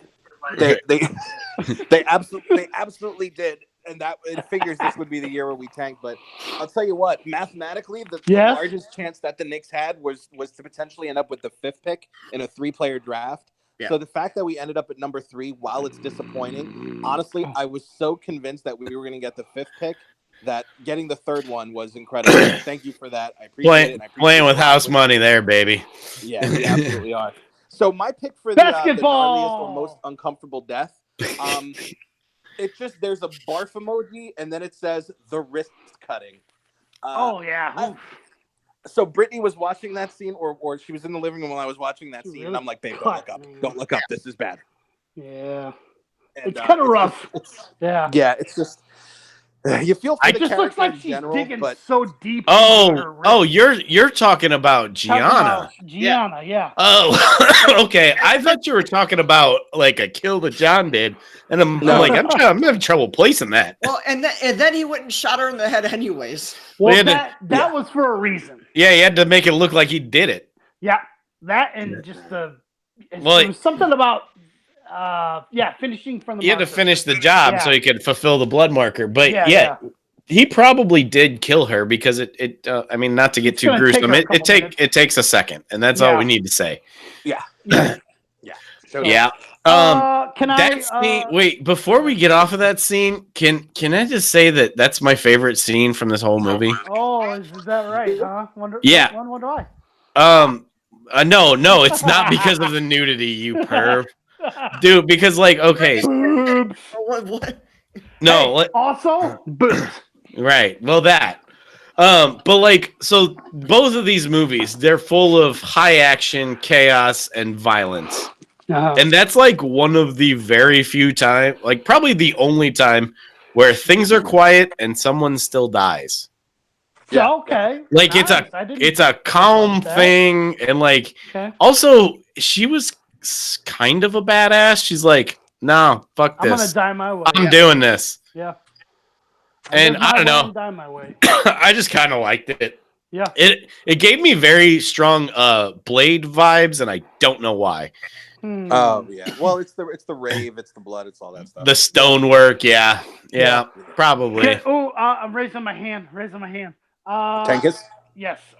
This is radio. Visual medium.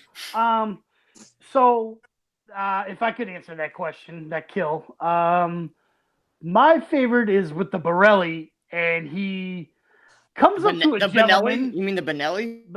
Did I not say that? Benelli? I said Borelli. Oh, Benelli, whatever. Yeah. And what was my thought? He came up to a guy, and great radio. And he shot him. Did he shoot him? Yeah, he shot him. Dude, I remember that one. The dude that he reloaded with the gun right up against him. Yeah. Yep. That's what happened. Yep. That was friggin' awesome.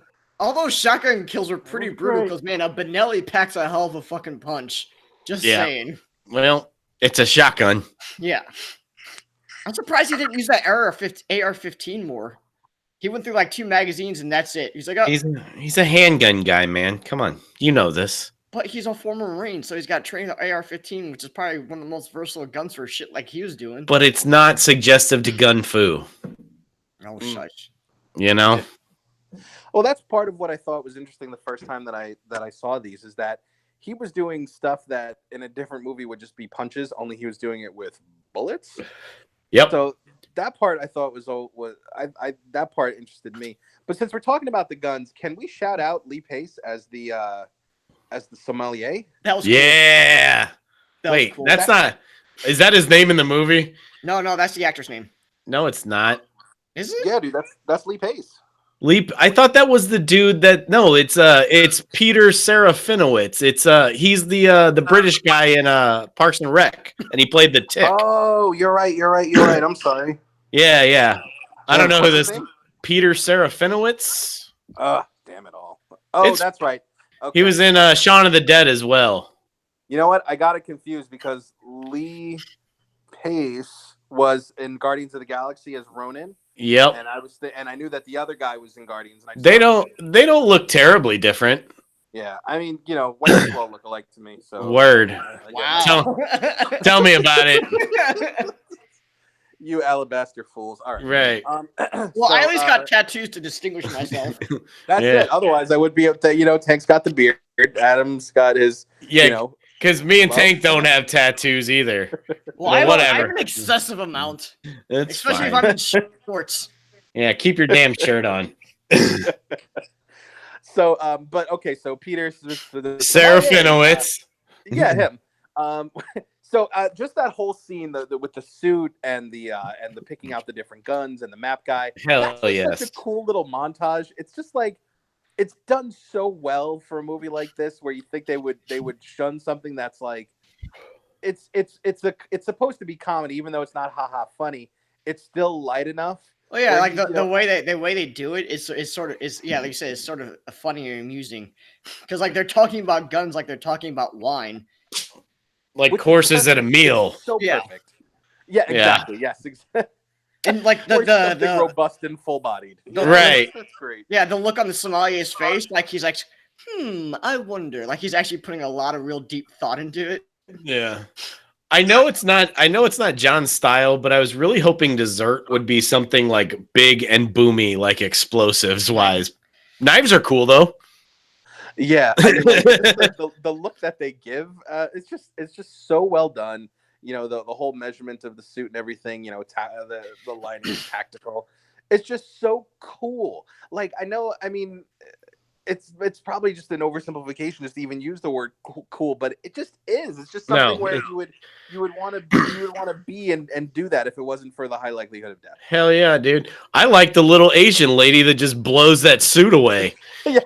Like she was like into it. Dude, and like, where for did real. I get one of those suits with that fucking combat lining in it? That shit was awesome. In the land of make believe. Yeah. I also liked. That's cool. I liked how the sommelier still wore that like sommelier thing that on a chain. It's like a wine sifter, I guess. I don't know things about wine, but you guys know what I'm talking about. Yeah, you guys can correct me if I'm wrong in this, but I think the hotel there was like an actual normal hotel, and the only way people knew they were assassins if at the front desk they present one of the gold coins. Otherwise, I think that's just like a normal hotel. So they have like him. He's actually also a sommelier besides being a fucking gun expert. Really? I thought it was just Italian Continental. Like there's franchises. Well, yeah, no, I feel like I'm saying I think potentially. Come on, maybe he's just doing it to keep up appearances. I don't know. If it's all assassin, I think give a shit. I think it could go either way. I think that would be a pretty. I mean, like it's not like there was security there. It's not like people like. I mean, to the point where John Wick and actually somebody that I want to get to, when him and Common are fighting, and they crash through the window or through the oh yes of the Continental in Rome. It takes him a beat. It's not like there's people there that are going, sorry, assassins only. Where's your assassin membership card? Right. So I think it could be just a regular hotel, and then Pete, I think you're right. When he gives the coin, that's when they know, oh, you are one of them. And then that's and then eventually you just get to know who's working and who's not. And that's what the cool thing is about the universe building that they're doing here is that, when they go through the whole thing, and I'm sure we'll get to it, is when the bounty, when the contract goes wide on Wick, they show just, it's not just, athletic, physically fit people in cool suits that are going after these contracts. It's fucking murder hobos and sumo guys. So speaking of Common, he's just so. My note here just says Common is so cool. So cool. I just think the gravelly voice, as much as I am literally in love with the sound of my own voice, the bassy timbre of it, my command of a room and whatnot. his voice is so much freaking cooler than mine. It's not even close. I almost feel goofy even bringing mine up. He's just got everything he says. You should. It's just "Si, signore." It's so cool. Yeah. I wish I could order pizza in that voice. You know, like have pepperoni. Like I can't do it. I'd like to call myself and pretend to order pizza. Yeah. So his character, like, no matter what is going on, he also has like this like look on his face, like I'll play your games. Like even when he has a knife stuck in his heart, and John's like, if I just put it through your aorta, blah blah, don't pull, you're gonna die. Consider it a professional courtesy. He's got this look like well played. Yeah. It's a sign of respect to him too. Yeah. Because that's one of the only people that has bested him. Almost bested John. Yes. When is the last time John has even he also somebody that hard, you know? He also had that look on his face because Common dropped that line on him earlier in the movie. Yeah. Well, John was also already a bit beat up at that point because he'd been shot by the violin girl and then he's been smashed around by the sumo guy, which, for the record, it took 2 headshots to take that fucker down. Badass. Yeah. Yeah, that sumo guy was no joke. I mean, like, no, thank you. He had 3 or 4 shots to his side, and then like shoulder shot, top of the dome shot, and then another headshot. And how many kicks to the nards? I mean, it's like Star-Lord in Endgame. He missed the first one, the second kick got them both. Yep. I mean, that's one of the things I love about John. He's not above a nut shot. Just get the job done. Right. No, and speaking like when just to sort of throw it back to his percentages on the kills and whatnot, it got to the point where I almost felt bad for the henchmen because it's like we joked about saying that if you shot yourself in the leg, you couldn't just come back because they'd know that you ran because he'd kill you. Like even some of the people that even some of the people that he's kind of already subdued, he still just shot him in the head, and you stood no chance with him. And a lot of that after that's just efficiency, man. That's just efficiency. That's making sure, hey, you're not going to creep back on me after I walk past you. It's definitely focus. Efficiency, maybe not, because I think he wasted a lot of rounds. Yeah, they hit, but they weren't necessary. It's like the old rule, like double tap to make sure you finish them off. Because the last thing what's someone coming behind him getting that easy kill, Measure twice, cut once. Yeah, it was like when Lawrence Fishburne's character finally showed up in. He said John gave him the greatest gift or whatever, and how he said John that was awesome. Yeah, was the only person that could sneak up on him. He showed the throat, the next wound or whatever. He's like, no one's ever snuck on me ever again, and I thank you for that. Yeah, that's that respect. Is that even though he has his own little empire and kingdom, which by the way, the whole homeless guy covering him up thing, seeing it again the second time, it happens so quickly. But seeing it the first time, I always feel like movies go a little bit slower the first time you see them. You're taking everything in, and I'm a classic overthinker, so give me 10 seconds, I'll think of 10 million different things. I was like, oh, okay, homeless guy. All right, I wonder how he's gonna. Hey, wait a minute, he's talking to him. Wait a minute, he's part of the whole. And now he's covering. That's amazing. And I mean, so it really went on. I went on quite a journey with that, and I just thought that was a really cool. What a roller coaster you had. I really was. It was the Great American Scream Machine, only with homeless assassins, I guess. But I thought that was really cool. It's going to make me look at homeless people a little bit different from now on. Just in case? Yeah, just in case. Okay, here's $1, just in case. But I thought that was cool. So now here's a question that I have. So Common and Neo. Common and Keanu, they have their fight.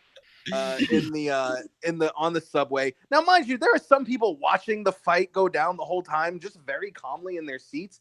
I was waiting for some of them to scream and walk away, but they're watching the entire time. And I know what the rep is about New Yorkers, that they just don't care. They mind their own business.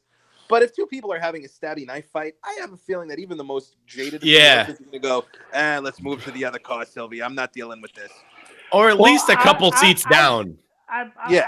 I think at first they didn't notice, but once they started stabbing each other, they kind of were in horror a little bit. A couple of them, they kind of moved out their seats, but they couldn't go anywhere. The train's going. You can't really move anywhere, I guess. So I don't know. Ray, you would know. Can you like walk between cars while the train's in motion? Yeah, you absolutely can. Oh, well, there you go. So yeah, they got no excuse. Never mind. Well, I didn't know either, Tank. I was thinking the same thing. I'm like, why don't they at least like get up against the wall? I don't know, man. They were very chill. I noticed that this time around. I'm like, you're too chill. Yeah, they were very calm to the point where I feel like that's just a sort of a movie mistake, because I feel like if they were also assassins, if they were also people involved in that world, they would have the camera would have either purposefully showed them as observers, or logically they would have gone in. But here's a question that I have for you at the end of that fight, and it's three words, and then followed by a question mark, because question. Does Cassian live? Mike, take it. I think he does, because like there's been medical cases where crazier fucking wounds have happened. As long as they keep that in until they get to like a hospital or something, where they have someone there who's able to treat the wound as soon as they pull the knife out, they're fine. So I think, especially because John told them, if you keep in, you'll be fine. I think he ends up living, so we may see him in number 3 potentially. I hope so. I haven't checked out like the IMDb credits or anything. I don't like to do that. No. So I kind of hope that he does. Adam, what's your take? Does Cassian live? I'm going to agree, and I have another reason why. It goes back to I can't remember Lawrence Fishburne's character, but he's the Bowery King. Yeah, so he says, you gave me a choice. Either pull the knife out and shoot you, or keep the pressure on and live. Yeah. And I think it's a very similar situation we're dealing with here. I agree. I hope to see him back, because I think I would also like them to team up. But John tends to work solo, it seems. Yeah, because he's fucking awesome. So if he comes back, he may end up. I think he may end up being like how Marcus had John's back in the first one. I think if he comes back, it may be like that, like how he sort of helps him from the side and doesn't directly help him, like like on the front lines fighting. Right. But watches his back like a rifle, some shit. Yeah, like they're not like a buddy cop, but he's just sort of there. So I feel like if they did straight up team up, it would be a bit too much like the Fast Furious movies, and that brings me directly to Tankus for the third vote on that, since you are the Fast and Furious guy here with me. Do you think does Cassian live? Yeah, it's pretty much like the boy said. Yeah, he lives. Okay. Yeah, I kind of hope he does too. The look that he gives the camera as he pulls as the subway doors close, that's not like a, oh man, I've got so much to think about. I regret the decisions I've made in my life. That is a UMFer. Right. I am going to come after you. The biggest mistake you ever made was doing me this professional courtesy. I was going to give you a decent, dignified, quick death, but now you have messed up, because Common says in the beginning of their whole thing, like, this was personal. She was important to me, and now you kind of have that. I mean, like, at the same time, does he? I mean, he knew who John was, and he knew what he was about. He knew his rep, and he took him on, thinking maybe. Now he knows no. He shot a shot. It didn't work. So, yeah, do you maybe cut your losses at that point? Because I know I would. Does he try again, or does he try again like you just said, Ray, or does he give him like sort of walk away while you're ahead and develop like this level of respect for him that he's like, all right, he's actually a good guy, because he could have just straight up fucking murked my ass, but he knew I was fighting for like a good reason. So it's hard to tell, because he doesn't have enough character development in it to kind of show if he's like somebody who didn't learn from his mistakes and he just revenge filled for what he did to his ward, or he's smart enough and to kind of just be like, I'm gonna move on. So also, I guess another connection to all this is what he did to Ares, Ruby Rose's character. Yes. How he stabbed her and he pulled the knife out. So you didn't have. I didn't really like her character. Yeah, and that's the thing. He didn't have respect for her like he did Cassian. So that's why he pulled the knife out, because he's like, I don't respect you. I don't respect the way your boss does things. Your boss did me dirty. so I'm gonna do you dirty. Like it's, that's what I got from it. So yeah, I same kind of deal there. Like, Cassian was at least acting honorably, and for as far as doing what he was doing. Ares, Ruby Rose's character, she wasn't necessarily doing that. She knew that this guy screwed over John. She knew that what she was doing was not the right way to do things. Yeah. So therefore, and she was like, you don't pay her that consideration if that's what she's gonna do.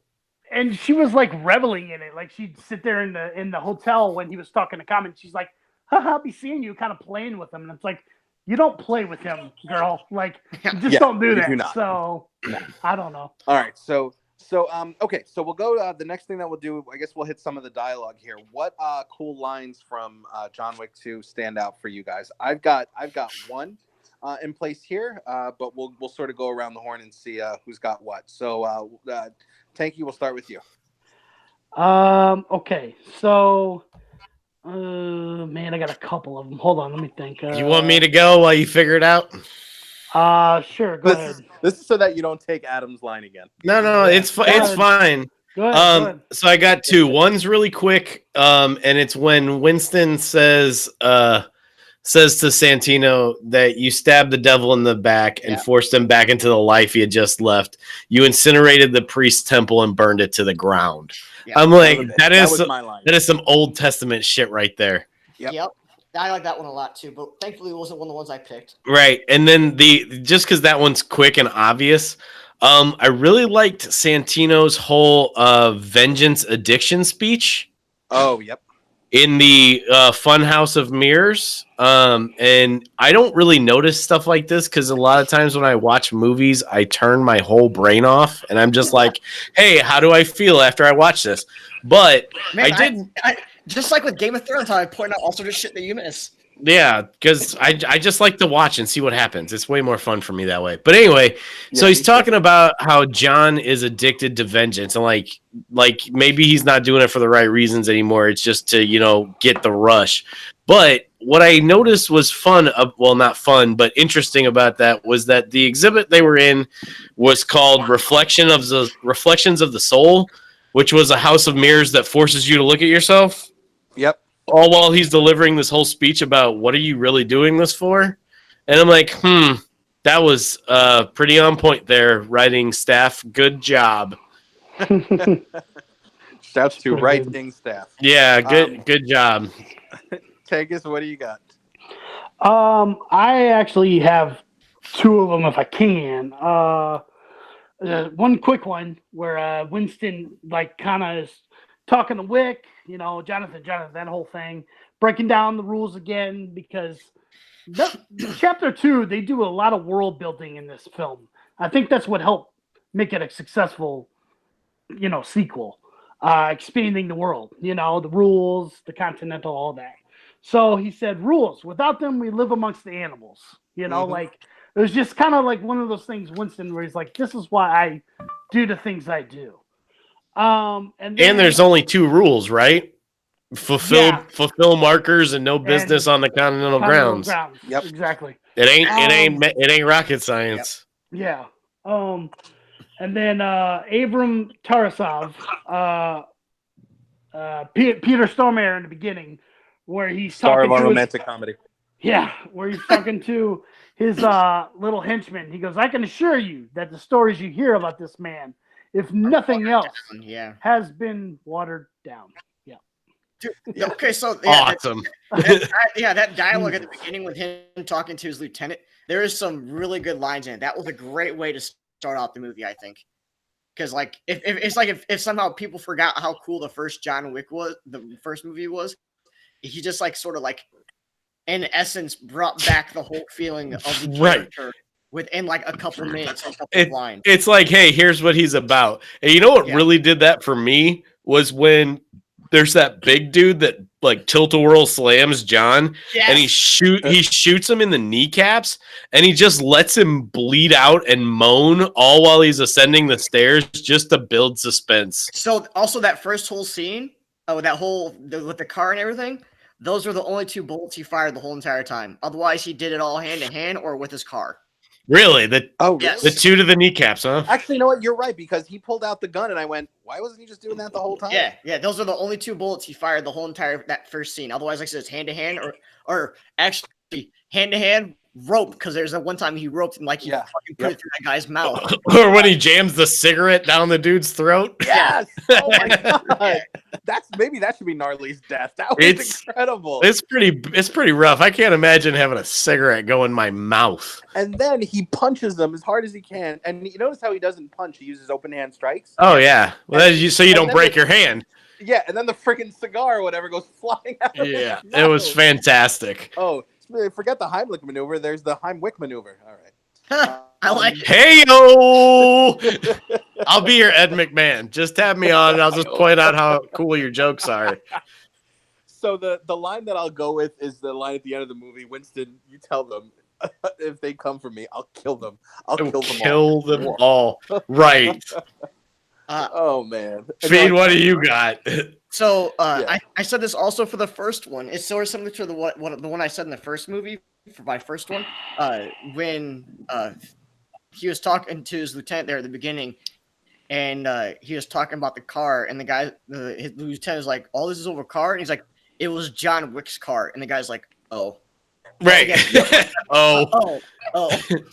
And then my other favorite one, just because I like the whole play out beforehand, like with John saying, like, "Do you want a war to fight me now? Have a war with me, or do you want to give me a gun and set me on my way?" Yes. Like, get this man a gun! Somebody, please get this man a gun. His character was all over the place. I felt like, but I liked it. He was like in like fucking hobo clothes when we first met him, and then they go downstairs and they see all these other people changing the hobo clothes, and then he puts on like this fancy ass fucking robe that looks like it's made out of amazing shit. Yeah, he puts on the fancy robe and slippers and. And John's like, "You're only giving me 7 rounds." He's like, $7 million, 7 rounds, $1 million a round. Sounds fair to me. And it's. Oh, damn it! I just blanked. Can we talk about? Says, okay. Oh, no, I was just gonna say the line where he goes, "You owe me," and John Wick before the elevator door closes says, "You don't want me to owe you." Also very awesome. Yeah, it's great. Tank, what were you gonna say? I think we talk about that freaking car. That car was so awesome. Oh man, I'm not a big car guy, but 1969 Ford Mustang Mach 1. Yeah, so all Mustangs are awesome. New Mustangs suck donkey dick. But like that old Mustang, why he's able to do so much is like they used to make steel bodies, which is why he was able to charge into everything, and it still sort of ran. And then like Aurelio's like, "Yeah, I can have it ready by Christmas of 2030.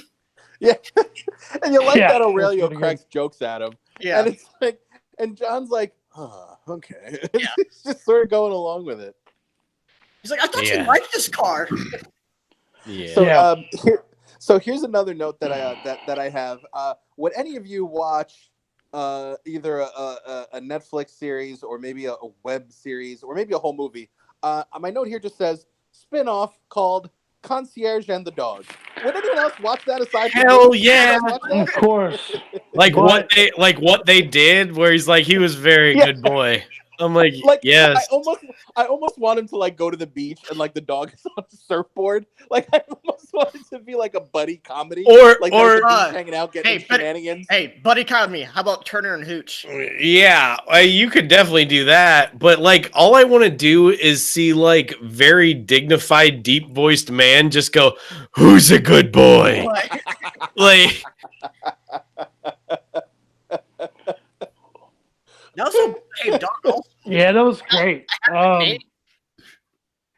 Yeah, they're supposed to be doing a so wait, show did the dog get a credit? Did he get a credit? And like, what did they just call him? Like, good boy? I don't actually know. To the Internet Movie Database. I'll look that up. Tankus, what were you saying?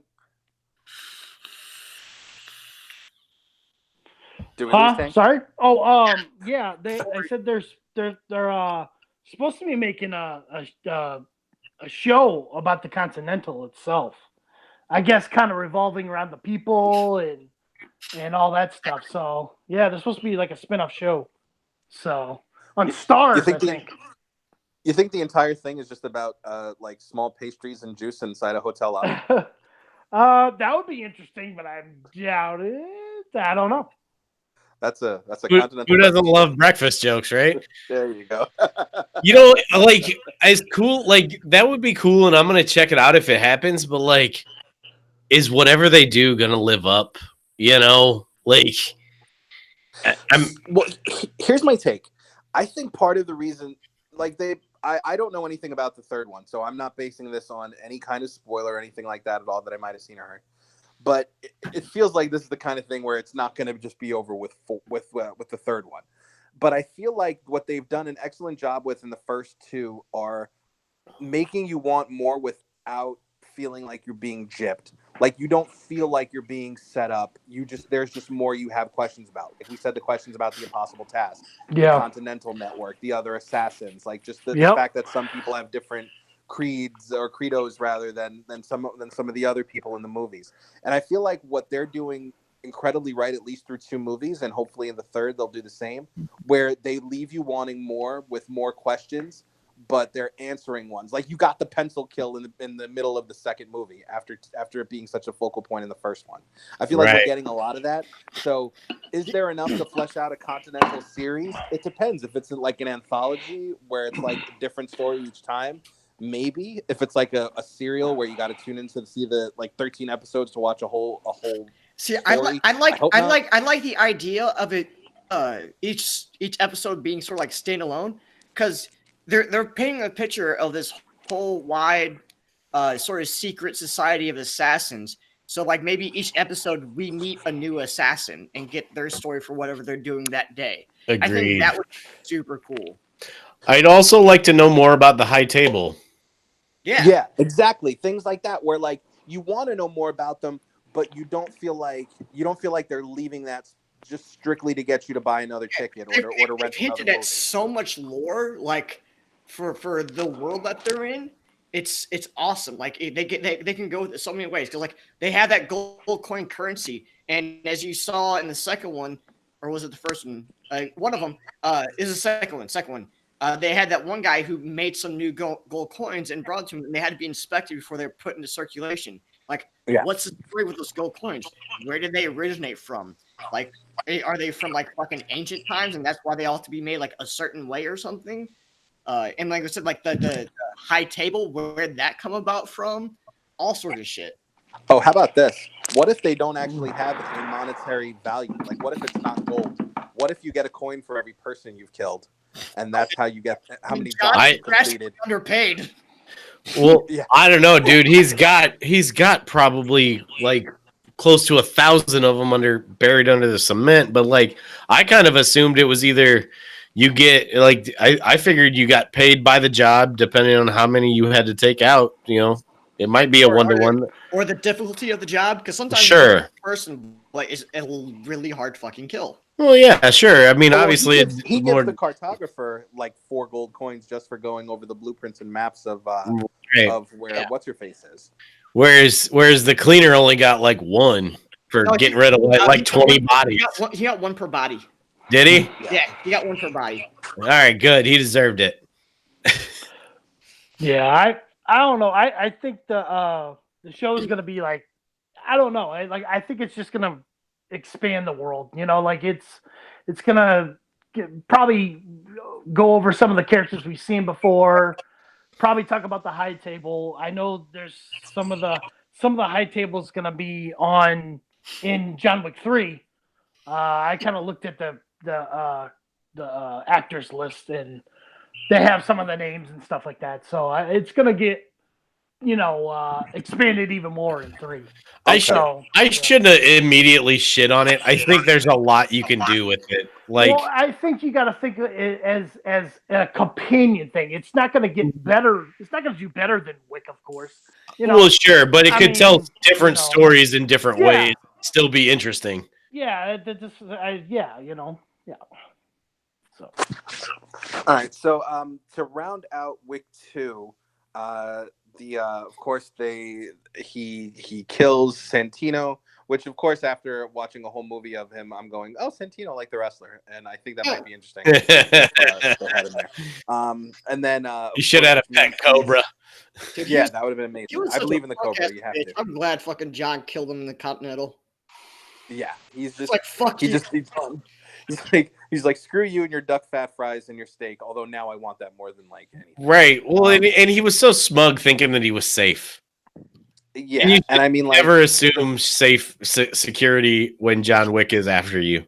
No, and with the fact that Winston is, gave him, so they meet at the fountain. My note here says Impractical Jokers / Wick Fountain, because the Impractical Jokers did a lot of bits at that particular fountain where where John and Winston sort of met up. So I have that as my nice note there.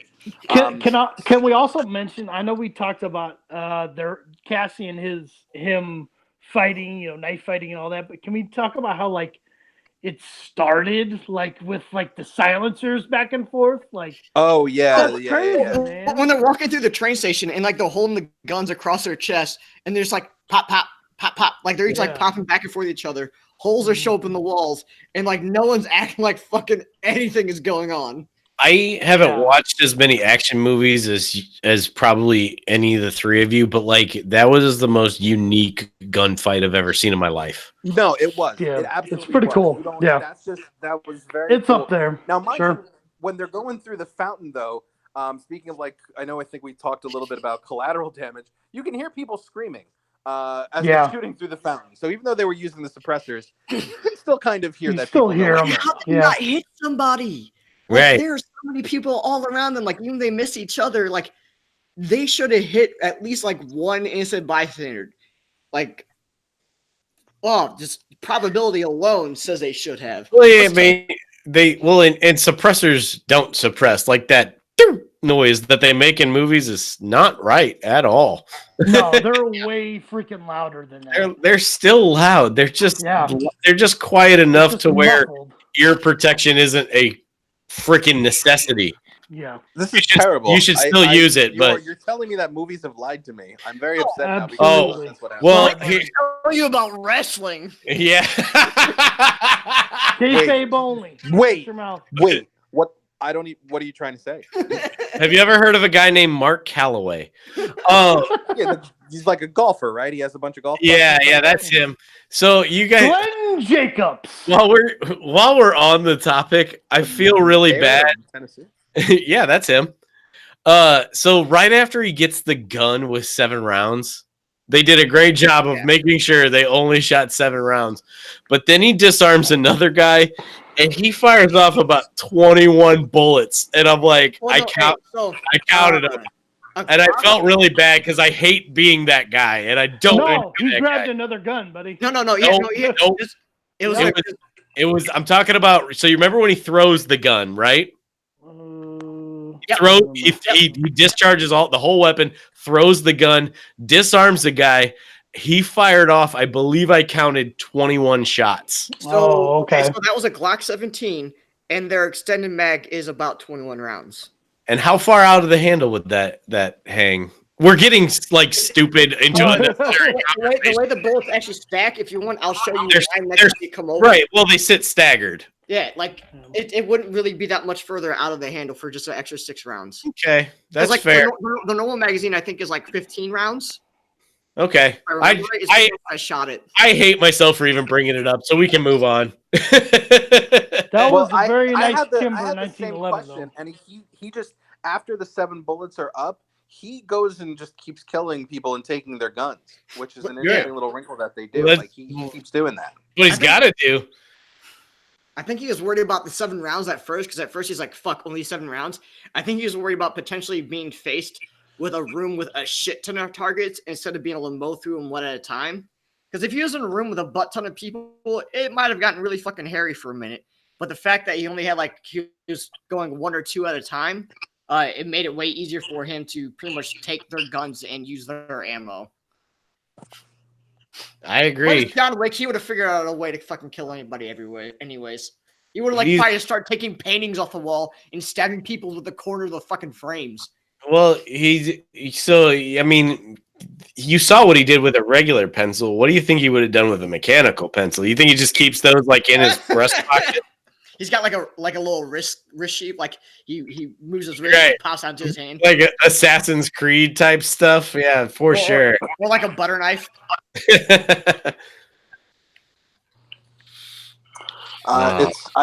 Maybe. He didn't do a book like Jason Bourne did, though. Oh, God. Get out of here! Fuck off. All right, relax. We all know he would smoke Bourne. Bourne's cool in his own, but he would smoke know. Bourne. Well, Ray, whenever you're done with all your questions, I have a question for you guys too. Okay. That's well, I just have one question, but we can save it for the very end as the closer. So fire away. Okay. All right. So, if you guys had to try to kill John Wick, how would you do it? Because I think I have a pretty good idea. Okay. Okay, you first. Okay, so if I knew who John Wick was and all the history about him, I would do this super, super safe. So at least for like a month straight, every single day, I would pay someone new to tail him around and follow him and like take fucking notes as to like what he does every single day and come back and give me all those notes. After that month, once I have all those notes, I'll try my. You already failed. Hopefully, I'll find a pattern. Like, say, like he goes like the same restaurant to get a fucking steak. What I'll do is like I'll get in the farthest building or the highest building, about at least 300 or at least like half a mile away with a fucking Barrett 50 cal. If you don't know what that is, it's a big ass sniper rifle that could. We've all played Modern Warfare. Okay, with a Barrett 50 cal and take my best shot and hope to God I hit him. I would not get close or give him a chance to shoot back or attack me. Because if I missed, I would be fucking gone in the wind. Ray, what do you got? So if I was tasked with killing John... All right, so I could do a silly answer and say that I would fatty food up and eventually coordinate his interests. That might be the safest way to go. Playing the long game, I like it. But how about this? Now, with enough. So let's say that he's got that we've already done the recon as far as getting past whatever security system he might have for his house, cameras and all that stuff, if he even has it. Okay. What about this? What about a long ass hose and a car muffler, and you just fill up his house with carbon monoxide one night while he's sleeping? Oh man, he's got a big house though. Yeah, that's a lot. Yeah, if he's in like the bedroom or something with the door closed, the room fills up with. Here's what you do. You get a bunch of tractor trailers, right? And you splice them into one hose, or multiple hoses, and just fill up the whole house with just like diesel fumes. But yeah, I like it. It's a good idea. You'd need really long hoses, but yeah, I think it's good. I mean, I'm just thinking, what's a way that you could do that and not be in shootable or pencilable? But I'm gonna.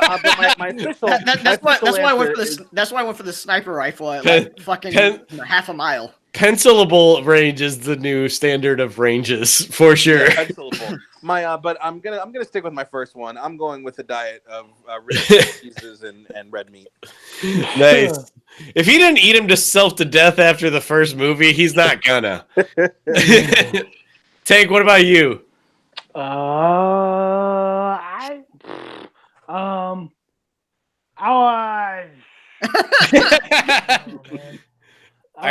you crapping yourself at the thought of trying? Yeah. Yeah. I'd what would I do? Oh, just say Eldritch Blast. There you go. Look at you, Ray. I'm proud of you. You know what the right answer is, guys? What's that? Nuke. Use a nuke. Use a nuke. That's right. Why did I think of it? Use a nuclear warhead. Nuclear bomb. How about a drone with a bomb? You just Yeah, drop the drone on the sure. top. Yeah, one of those unmanned things. Like, shoot the drone or some shit. With what? Those things fly at 35,000 feet or more. You throw a pencil at it. No, you would not. Or a pebble. He's not Superman. He's just awesome. Yeah, but you know what? There's probably some secret network of like, I mean, you saw the Bowery King sending up pigeons. So I'm sure the pigeons will intercept the drone. Right, they'll fly into the engines and shit. Yeah, that's exactly what happens. For sure. So let's we'll sort of wrap this one up. We have buried the Irving scale. Long live the Irving scale. Here is and I think we kind of touched on this a little bit already. But my last question going into it is going to be, what do you want to know more about? Like, what are you most excited for? Or what are you looking to find out more about going into Wick 3? Dude, I want to learn something more about the mythology, man. Okay, like the High Council, or more like so the High Council, where the money comes from, how they establish it, like, because it's like they have like a secret society of assassins. Like, I want to like learn how that was like fucking made and everything. Who knows? Maybe it was made back in like ancient fucking Roman times or something, you know? Or it's like got some sort of like, I think that would be so cool, like to learn more about that stuff. And then also, we've already said it also before, what the impossible task was. Sure. Okay, Tankus. I kind of want to know his connection with Halle Berry, like how that came about. I almost feel like there was some type of maybe some form of romantic banged her out at some point to it, and like I kind of feel like something happened, and then he met his wife and all that stuff. So I don't know. I just kind of feel like something's there, especially because I saw you see the trailer, which I don't know if everybody's watched it, but like. She like smacks him really hard, so I'm like, something emotional's there with those two. So yeah, there's a history there. She seems pretty badass, so I guess I just want to know what their whole situation is. Okay, Adam. I'm with Fiedler, so just to go differently, it really wouldn't be a great maybe a flashback or something. I wouldn't mind seeing some of his Marine days. Okay, like where his training and stuff came from. Yeah, and see if maybe anything consequential happened there or whatever. But yeah, I'm pretty much with Fiedler. I'd like to learn more about the impossible task and the high table. But yeah, that's my different answer. Okay, dude, probably definitely something happened in his Marine days that sent him down the path of being the most badass assassin in the world. By you, Ray.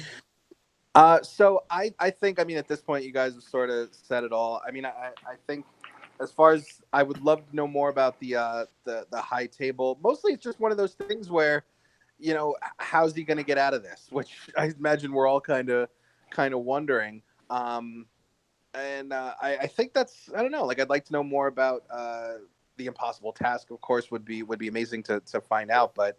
I guess overall, I'm just sort of excited to see it. You guys hit all of the nails on all of the heads and whatnot. It'd be nice if the dog got a name. I hope to find out more about the concierge. I just like more of him. It looks like he does a couple of cool things just on one of the trailers that's been out for a while. I watched as soon as I was done with 2, I put on the trailer for 3 just to get my my fix there, and it looks like there's at least something cool happening. But yeah, I mean that's pretty much it. Like I'm just excited for it. I mean, like they've done just such an excellent job, and I feel like more so in the in the trailer, what I'm seeing, it looks like there's more scenes of like conversation and actual things happening. Like the action scenes are amazing, but I honestly like it's all the stuff between the action scenes that I'm most excited about learning more about this world and just more about John Wick and his journey. Because remember, he's a man in mourning. As we down. I cannot wait to see the horse and the motorcycle scene. Oh my god, that looks so. That's a good question. What so cool. let's do our favorite parts of the trailer real quick. Obviously, Tank's got the horse. Yeah, I agree.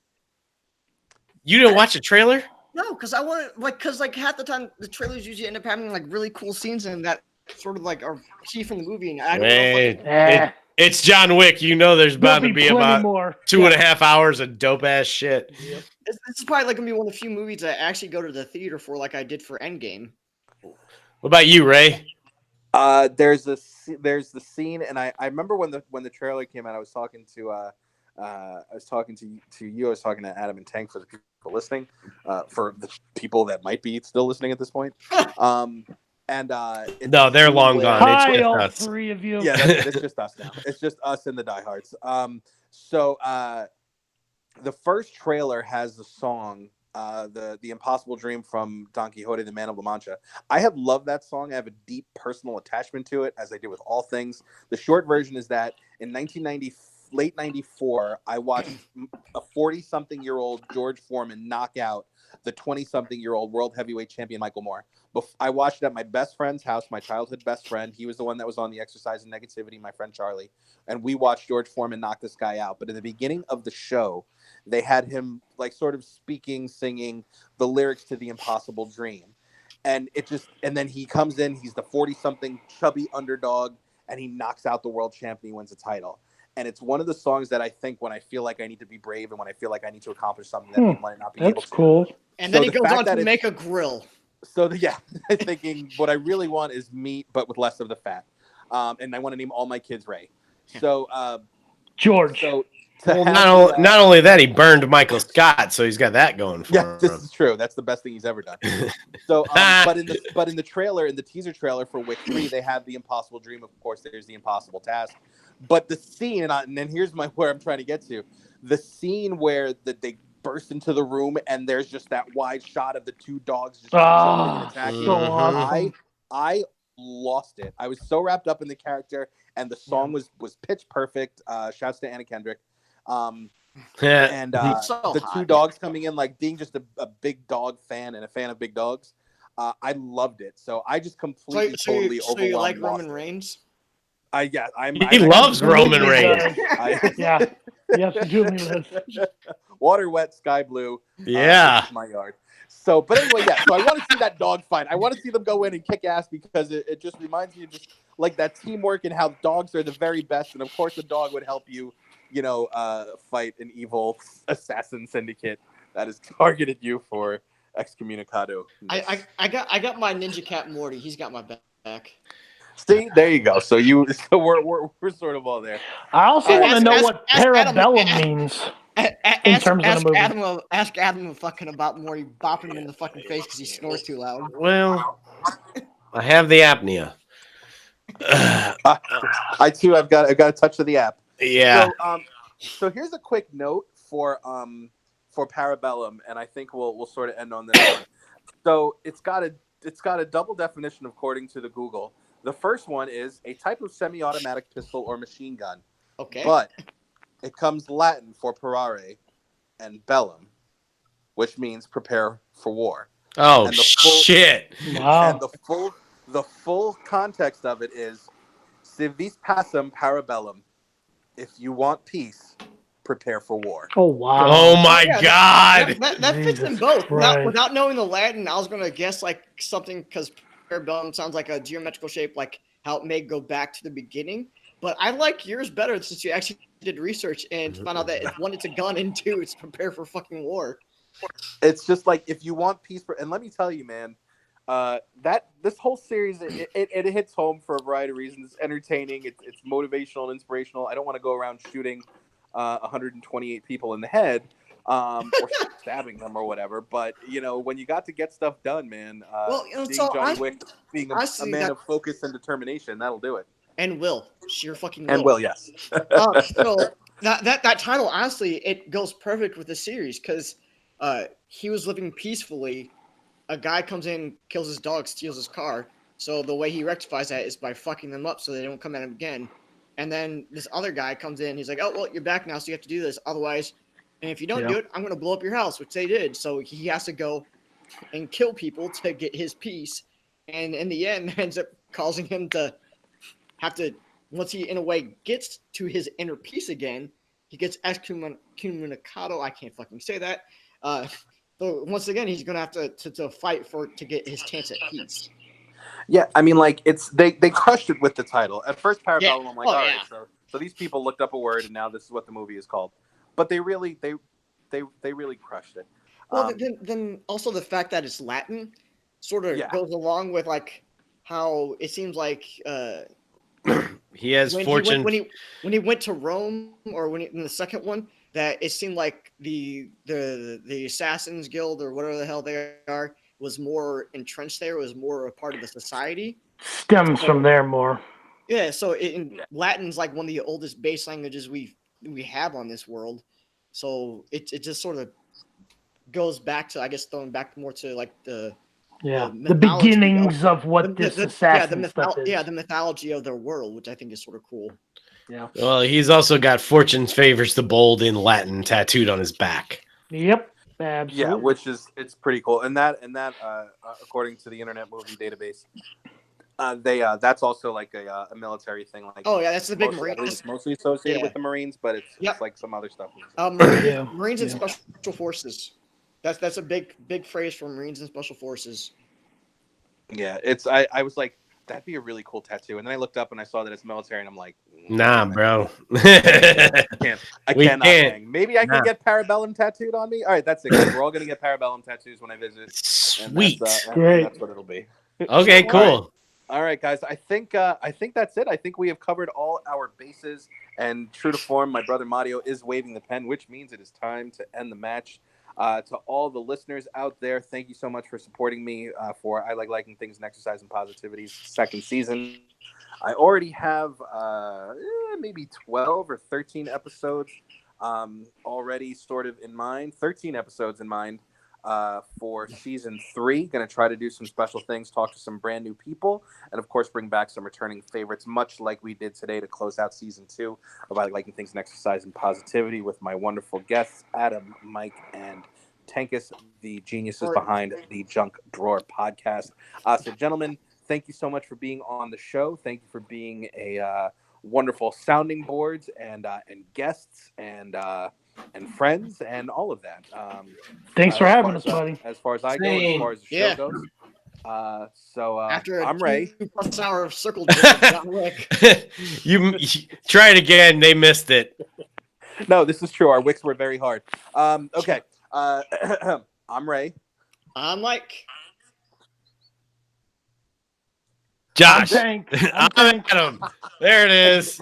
I just hit my head against the wall laughing. I hope you guys are happy. I'm like, is it Josh next? I'm like, I always go last, bro.